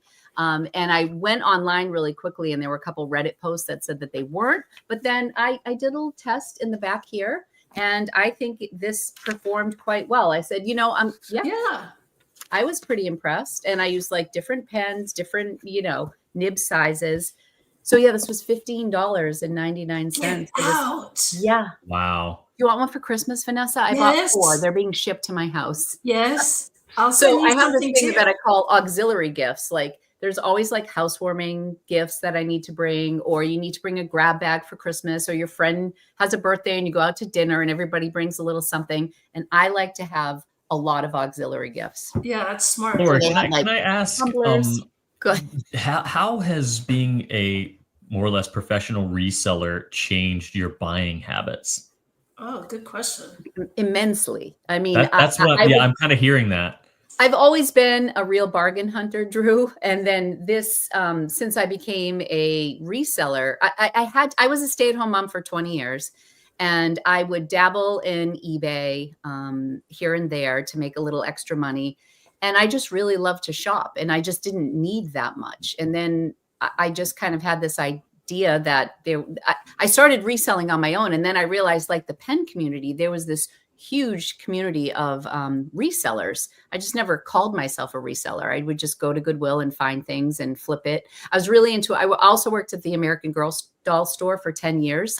So I have like a lot of useless knowledge about American Girl and Pleasant Roland. And so I would sometimes look for American Girl stuff to flip as well, find vintage pieces that I knew people were really into. But no, I think it's very hard for me to buy retail. I feel like I'm either spending way too much money on pens or like luxury handbags, or I'm like, I don't want to spend more than $7.99 for a pair of jeans. I'm That's like, so funny, isn't it? Yeah. And it's hard because every time, like I got these Blackwing, I picked these up at Savers last week. This was in my haul. I got this whole set of Blackwing pens, and they were in pencils. They were in a grab bag at Savers with like paint and staples for $3.49. Get out of here. No, I'll send you a pencil too. Oh my gosh. Why don't I ever find stuff like that? I don't find anything. Yeah, actually, my Mont Blanc, my whatchamacallit, the Muse series from Mont Blanc. There's like who's the one that I had? I had the first one, Greta Garbo. Yeah. I got that Greta Garbo pen on Poshmark, and I spent $350, which was a lot. And then, but not for that pen. I mean, people have it listed for a lot. And then I used it. It felt a little small for me, and I sold it for $700. So yeah. It's changed quite a bit. So anyways, I have this. And then we went to one of the, we went to like this really high-end mall, and they had a Mont Blanc. So I picked up a Mont Blanc ink. Nice. And this is Star Walker Space Blue, which I did not have. I've been like kind of getting inks along the way. And I thought it would look so pretty with my Every Rose Has Its Thorn. So I have that little combo. But speaking of piston fills that keep me up at night, I also liked this with this ink in this notebook. Oh, yeah. My Ladata. Oh, it took me like 20 minutes to clean this out. And there's still like a, that's, yeah. Oh man, it was brutal. Like brutal. Like probably the worst session of cleaning a piston fill that I have cussing it out? Were you like yelling at it? Were you saying? I was really upset. So what I decided, much like with my custom 823, like for years, I only had Cafe Crema in that pen because I just beautiful combo. Do you have an amber? Yeah, Drew and I we like the Brown family quite a bit. And I just decided that I think forever now that Mont Blanc Skywalker Blue is going to live in this pen because I never ever want to swap it out again. But the excitement of this was, I just want to tell you the name of the artist. They started Rifle Paper Company in 2009. Her name is Anna Bond. And also, sidebar, Drew, I've been really into reading some of the classics. Like my husband, we just listened to Jane Eyre, and I'm listening to Wuthering Heights right now. And I went through a phase where I was really into Jane Austen, and I listened to Pride and Prejudice. There is a series. So this is the Penguin book series with the cloth that I started. Like I'll only allow myself to buy it once I'm reading the book. So I just have Persuasion and Pride and Prejudice, and I'm having a hard time getting through Persuasion. So there's been no more book purchases because then I switched to the Bronte sisters, and I'm having more fun with the Brontes than I did with Jane Austen. However, also Anna Bond did the artwork for a series. Like she's got Little Women, she's got Pride and Prejudice, and it's a chunky little beautiful book by Puffin.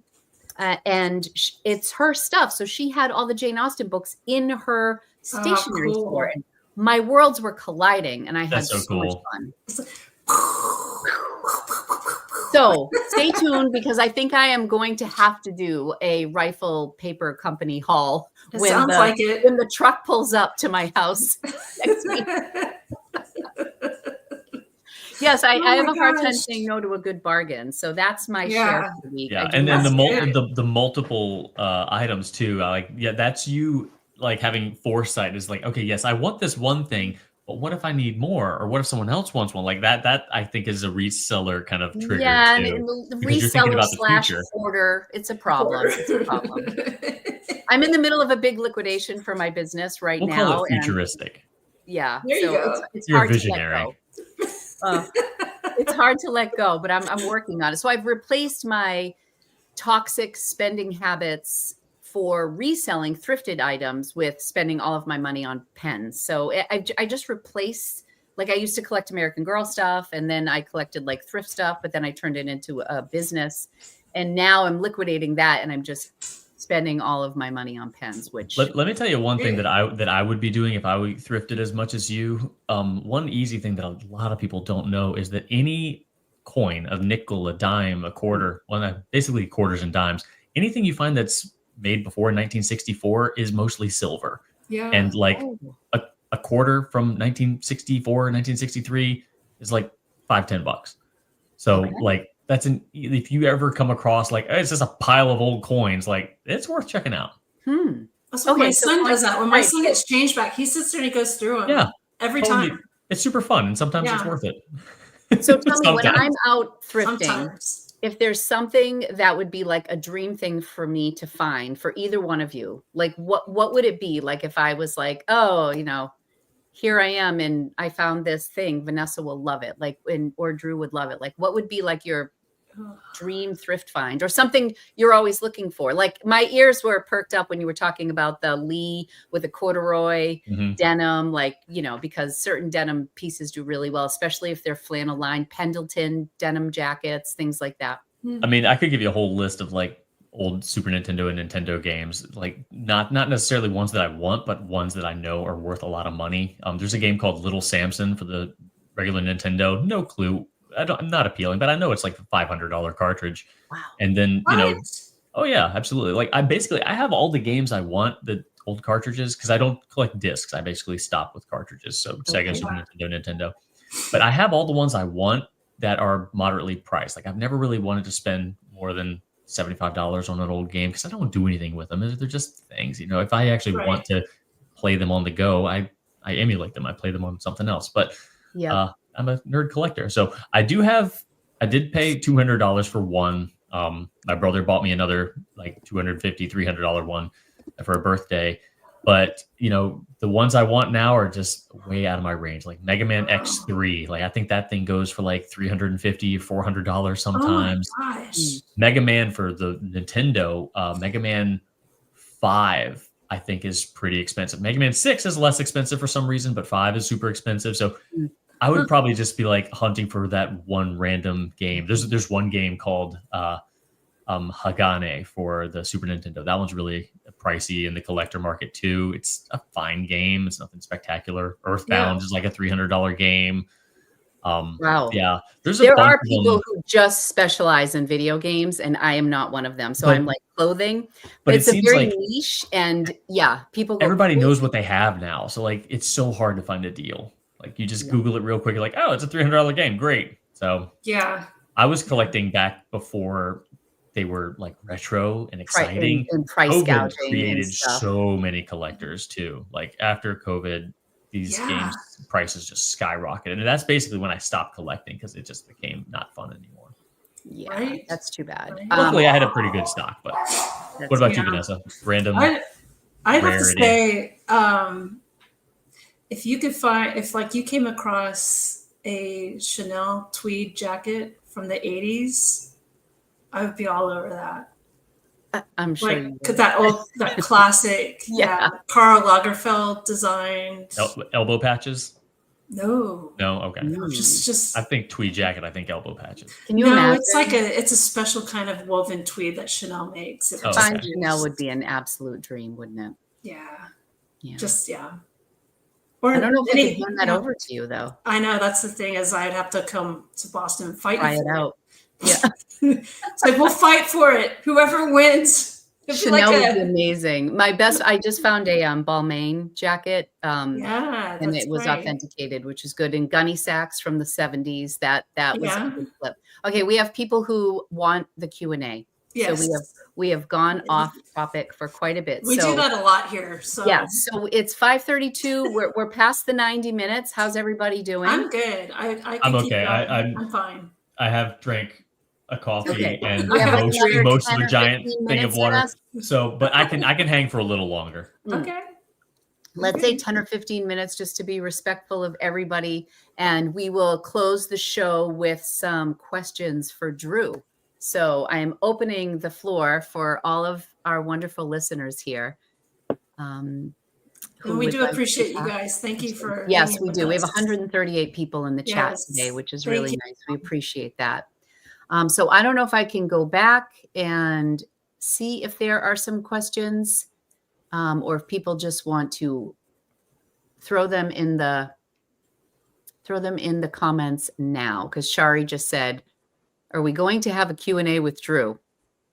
So Shari, do you have a question in particular for Drew? Or feel free to like cut and paste if you had questions earlier for Drew.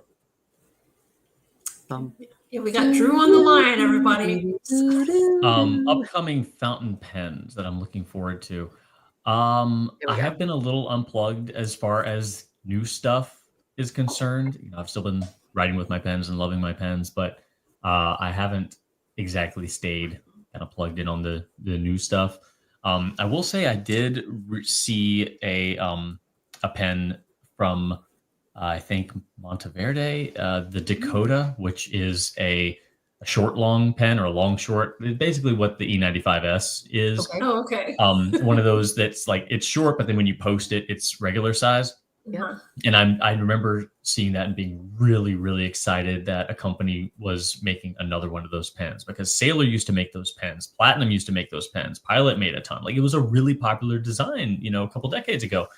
And I don't know why more people don't do it. I find it such an appealing form factor, and I was really glad that they are doing it. It's not a particularly interesting nib. You know, I think it's just like a little number 5, but it's still cool. And I'm still super excited that somebody is doing it. So that's great. I agree. It's a great model to be able to like have the portability of a pocket size that totally. That is Love full. pocket pens. Yes, I will be going to pen shows in 2025. I don't know if I'm going to make Philly or not. Last time I went there, I hated driving there, and it was cold and icy, and no. So if I go to Philly again, it will be via train. Okay. But I would like to go. I enjoyed it, and I did not see the Rocky statue last time I was there. So yeah, Cheesesteak and Rocky. Yeah, okay, I can't say for sure I would go to Philly, but definitely Baltimore for sure. I'm gonna let you handle this however you would like with this question that's up here, Drew. Relationship with the Goulets, non-existent. Just it's not there. So no just contact. More of an absence. So sorry. No, yeah, it is what it is. Yeah. Chicago Pen Show. I have gone to the Chicago Pen Show once before. I loved it. I really enjoyed the size of that show. It's kind of like that perfect mid-size. So I would love to go again if it worked out. You are way ahead on the questions. Like I'm trying to keep up here. Heard you have a new sticker. Are you going to restock any new designs? And actually, I'm curious who the artist is who did your sticker. I don't know their name. Okay. I could probably find them. I basically just corresponded with the person who commissioned it, Nicholas, who's the Modern Synthesist on Instagram, or Mr. Pink. He goes by both, but I didn't really. I wasn't the Reservoir Dogs. I think so, yeah. But he also just wears a pink hat all the time, so I don't know. Okay, well there's that.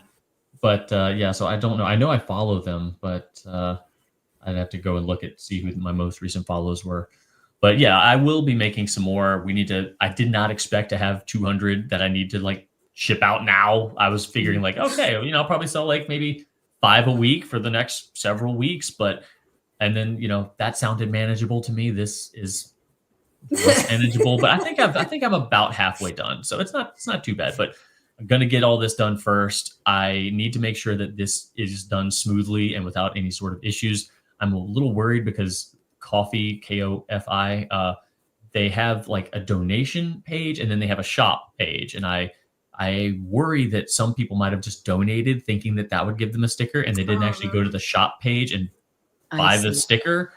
So I don't know. I need to make sure that didn't happen. So I just want to make sure that this is all done, wrapped up, any issues are resolved. And then if all things go without a hitch and I learn from, everything, I would love to do another round. I don't know if it would be on the same website or if I'd actually kind of set up a Squarespace store or something like that.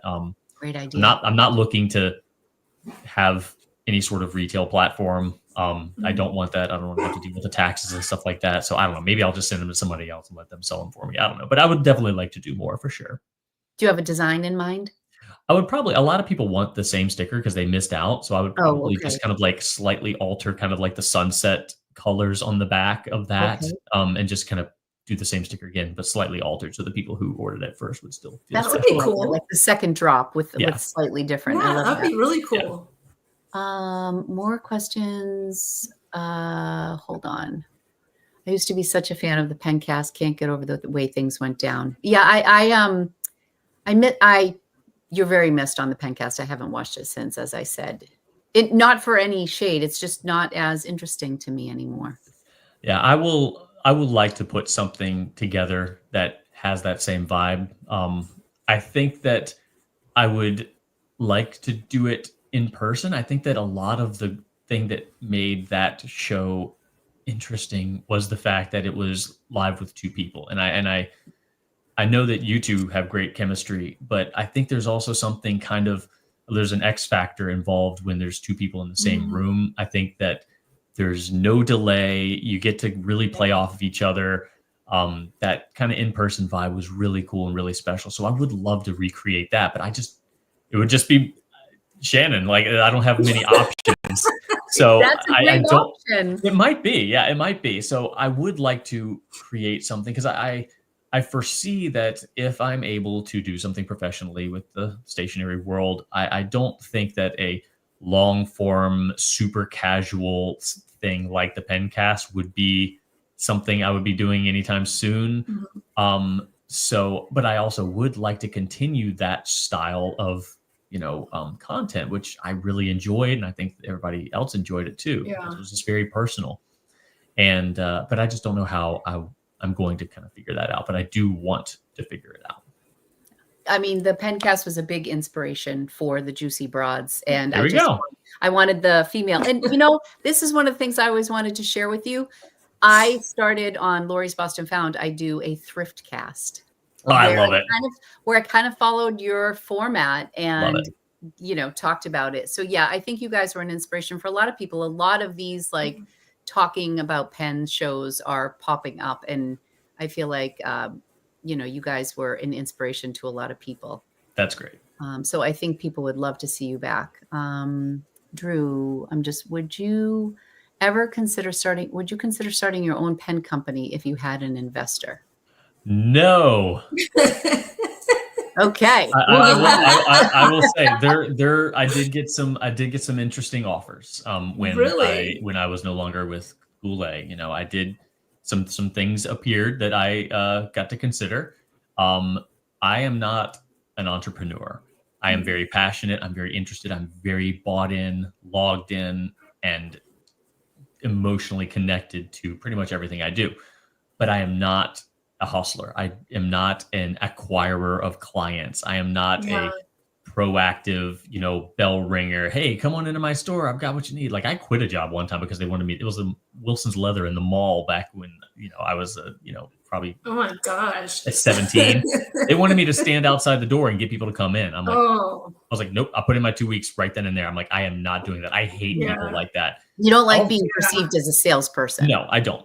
Mm-hmm. I don't. I'm a firm believer in providing value and letting people be aware of that value. And a lot of salesy people say, oh, well, that's what I do too. But it's different. Like, it's the way you do it. And I don't like being pushy. I don't like, trying to, if I know that this person is walking in July looking at leather coats and pants, then sure, I would love to help this person. But if they're walking past the door in July and I'm not gonna be like, hey, you know what you need? Some leather pants. Like, no, I'm not gonna be that guy. So that's fair. Yeah, I don't. But would you say, Drew, that you are, all that stuff aside, if that wasn't an issue, are you passionate enough about pens? Oh, absolutely. Okay. I feel so strongly that if you like, for your mental health, for just your hobby, if you are a fan of like what we've covered, old cameras or knives or purses, like, you can get into fountain pens because it's that same vibe. It triggers that same little part of your brain. Like, they are such an immense value, and I could go on forever about that because I know that there's a value there, and I've seen so many people's lives been enriched by having writing and fountain pens added to their lives. So yeah, absolutely passionate about it, and I will continue that professionally as much as I can. But as far as starting something new, that's a bit more intimidating for me. It might just be a side effect of this, like the stickers. You didn't choose the stickers chose you. Yeah, absolutely. It could be something like that, where companies approach you and they said, come on, we want to. And I do have a few ideas for like some exclusive products that I'd like to find a way to get into the hands of people, but not because I want to make a thing out of it, just because I think this is cool and I want people to like it. Okay. I think that's the right approach. And that's when people are very, that's a different way of being very successful in that world without being pushy. They can coexist, I believe. Yeah. Okay. What's this one? Will you ship the next time ship to Europe? Oh yeah. So I did do US only because I was just going to put a stamp in envelopes and send them. And if I did international, I would need to figure out a lot more in terms of, shipping logistics and payment. And I didn't want to screw that up. So I was barely competent and confident that I could do just domestic shipping right. And even that was a bit intimidating and a bit of a stretch. So if I could find a way to kind of take my brain out of the equation and have it run through a website that does a lot of that for me, then yeah, absolutely. Of course, Yeah, I'd that'd like be to. cool. I've got a That lot would of be international exciting. friends I'd love to send stickers to. That would be wonderful. Yara asked, Drew, did you see the new Pilot 743 modernized tradition in Japan? Modernized tradition? No, I remember seeing like a 743 or a 74 in wood in Japan that I had never seen before, but I'm not sure if I don't know about the modernized tradition. Okay. I haven't heard of that. I'm not sure. Yute asks, what are the chances of us being able to enjoy Drew's sense of humor on a regular basis again on YouTube? Depends on what you mean by regular. Since I will be pursuing more YouTube content on my own, the regularity part is subject to how much my wife hassles me about making sure I get stuff done. However, I will say this mic, these lights, like I'm sitting amidst the benefits of donations that people have given me. I have equipment now that I would not have unless it was essentially bought for me through this sticker campaign. So nice. So there's a responsibility there. There's like, Right. I would probably feel guilty if I didn't do anything. So that's a good motivator for me. That is good. That is You have a lot of integrity Yeah. and you want to give back now. If I'm looking at this stuff, I'm like, this stuff wouldn't be here unless a bunch of people were like, hey, here's money, make some videos. Yeah, they're like, pretty much paying you. They're like, Yeah, do it. exactly. Just So I'm do like, it. well, I guess I have to now. Yeah. The people have spoken. I would yeah, love to I get the name of your mic and all your equipment maybe It after. would definitely eat at me if I didn't do anything. So yes, depending on your definition of regular, there will be content, and Good. my guilt wouldn't let me just not do anything. So yes, there will be. That's good news. That's exciting. Have you played Astrobot? And if so, what is your take on it? I believe Astrobot is a PS5 thing. No, I have not played it, but I've been looking at reviews for the PlayStation Portal, which is like a on-the-go PS5 screen mirroring handheld system. And a lot of people say Astrobot is a good way to test lag. So I'm guessing it's a very fast-paced, like response time sort of game. So it sounds cool, but no, I have not played it. But Not yet. I'm interested. Okay. One to check out. A live would be even better. I can do live. I can do whatever. No rules. Just right. We didn't start out as a live. We Yeah, started we out did. wanting to pre-record, live. and we couldn't figure it out. So we went live. I said, let's Rest take is it live. history. Then we don't have to edit. Love it. Carmelita says, huge inspiration for me too. I so miss you, Drew. I'm around. If you want to, I mean, I'm on Instagram as @DCB. That's DEESEEBEE. My initials. Okay. So yeah, I mean, if you want just random crap going on in my life, Random crap. dogs It's not crap. dogs and kid, whatever. It's nice. It's nice to see what's going on in your world. Yeah. Inertia for us. Will you still have the right to use the turkey hammock? I don't think so, because that was actually intellectual property that was produced into a sellable item. So no, I wouldn't go there just to be safe.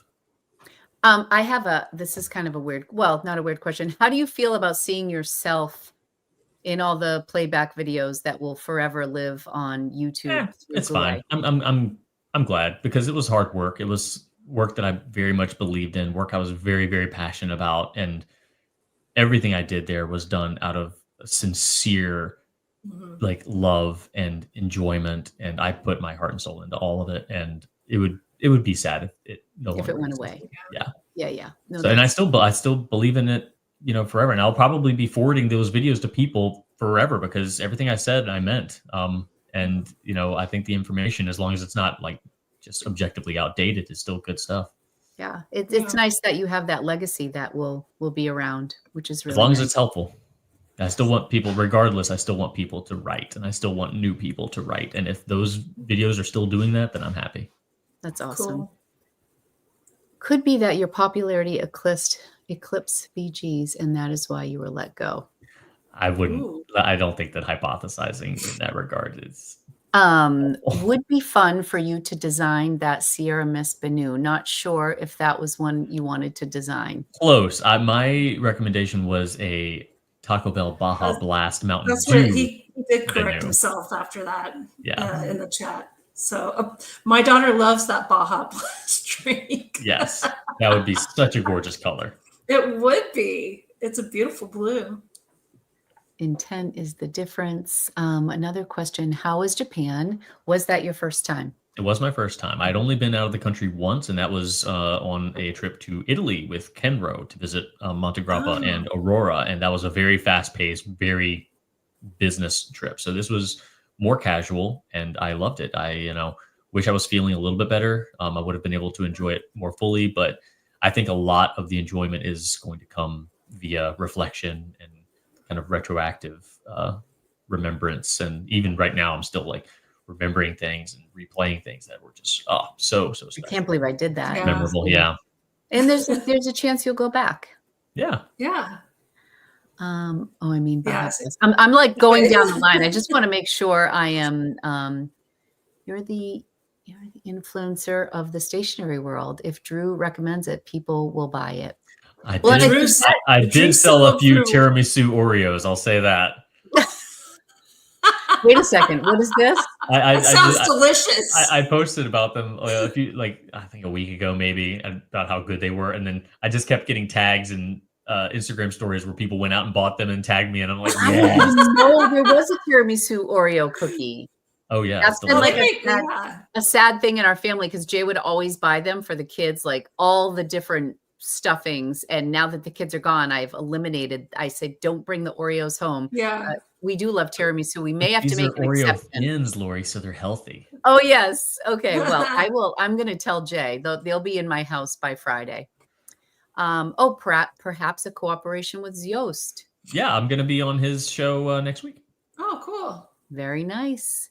Okay. What coming here late? Oh. Long story short, yes. But we're not going to dwell on that. Yeah. Sorry. We are ready to watch. Yay. Drew, loved your tips podcast from the Tokyo. Seems like you had a blast. Awesome. Part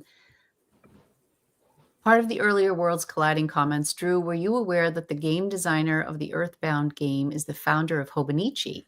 I learned that in Japan, actually.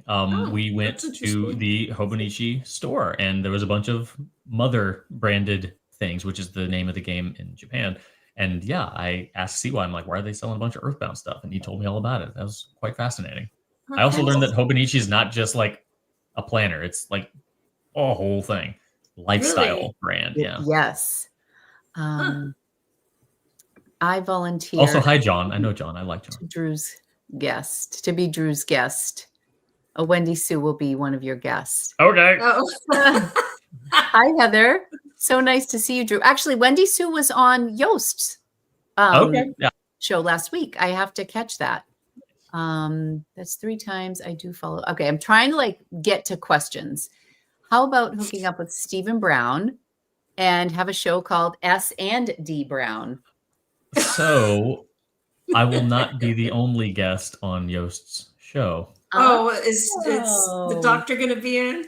Cool. Apparently, Yost really wanted some Brown in his life. There you go. That is going to be really times fun. 2. My husband and I missed your presence. We started with the Pencast. Oh, hi, April. I'm glad you made it. Sending love from the Philippines. Hey, Shannon. We met Shannon at Stationery Fest in Brooklyn at Stationery Fest. And actually, Shannon petitioned someone to buy something from she had a shopper for us in Japan at the Tokyo show. And that's when my eye was really bad. And anyways, we worked it out, but we have a glass pen getting shipped to us now. Drew, did you try the white fudge covered ones yet? Oh, she's talking about Oreos. That seems a bit too much. Oh, I love where Drew draws his line. He's like, that's too much chocolate. I like the Oreo thins. So I'm like already kind of. Shannon, I would love that. The white fudge. I would try it. Yeah. Yeah. Maybe cut it in half. Yeah. Definitely worse than I don't want to share them. So how's the new 3D printer, and have you any plans to make new stuff to make? Oh, absolutely. Most recently, I've kind of discovered that I can make, because I find myself sewing sometimes, especially with patches. And I did a little bit of sewing for my son's Halloween costume, and I've noticed that there are a lot of 3D printable like guides and clips and kind of like, just things that can help you like make straight lines and stuff, because I don't have a machine. So I'm really interested in kind of exploring some of that, because I'm bad at sewing, but I want to get better at it. So yeah, really there's some 3D printed, helpful things you can My do there. brain can't get around the idea that things print in 3D. I know. I can't either. It fascinates me, and it also like freaks me out a little bit. Yeah, it's wild. This may be the perfect question to end on. Favorite brown ink. It's an interesting one, because I haven't found one that I think I'm a little bit too choosy. I'm still looking for that perfect brown. Cafe Crema's up there because I do like the shading, but I'm still searching for that perfect deep brown ink. So I think I have a problem with I don't know if any of them are going to be good enough at this point. I keep searching and I'm like, I think that I'm never going to find one. I bought Winter Spice because of you. You were a big fan of Winter Spice is probably up there, like that one. But it's that one's kind of a funky ink because it's like green and blue as well. Like I'm still not looking like for an that everyday ink. It's I want that perfect brown. So what happens when you find the perfect brown and the search is over? Like I might die. I don't know. That's what I mean. It's like I mean, do you really want just that fall to over end? and it might just be over. Yeah. Yeah. Who knew that brown could be so interesting? Like it can be. It's so, I have so it's many bizarre. brown inks. It's absolutely ridiculous. I do have SBRE brown. That's a good one. I do like Noodler's brown. That's a good one. But yeah, I don't know. That was I'm gonna need to head out pretty soon, y'all. Yeah. Sorry. Thank you guys very much. If there are any last questions, just more love for you here, Drew. If there, thank you all so much. We are going to let Drew bananas. Yes. I just ate my last one just recently. Finally finished off the bag. Oh, the gummy bananas? Yeah. The peelable ones. That. Butter popcorn. Yes, Tom. I think you should have stock in butter popcorn. Butter popcorn. The minimum order is like 1,000 bottles. So, Dang. Drew, thank you so much for being so transparent. It was my pleasure. And open. I know it's been a journey, a road. It has. And it's nice to see you on the other end, having not known any of the details behind what happened. You're an incredible human. The community, you are like a beloved person in our community. Oh, for sure. And I'm really happy that the community showed you how special you were to us. And we are really happy that you are, you're going to be back and you're here. And you'll be on Yoast. You'll be on Apple Bites. I'm not going anywhere. You can follow Drew on Instagram. And we are all going to be anxiously awaiting your return to YouTube on a regular basis with your beautiful wife. Yeah. Perhaps. I'll be around. All right, everybody. Thank you all so much for joining us today. And we'll see you in a couple of weeks. And I'm not sure if Drew knows how we end the show. If we want to. I don't know if he does. Nope. All right. Stay juicy, bitches. Stay juicy, bitches. Now you know. Bye, everybody. Thanks so much. Toodaloo. Juicy Bras need to get Stephen Brown. Oh, yeah, he'd be fun, too. All right, end stream. Thank you, everybody.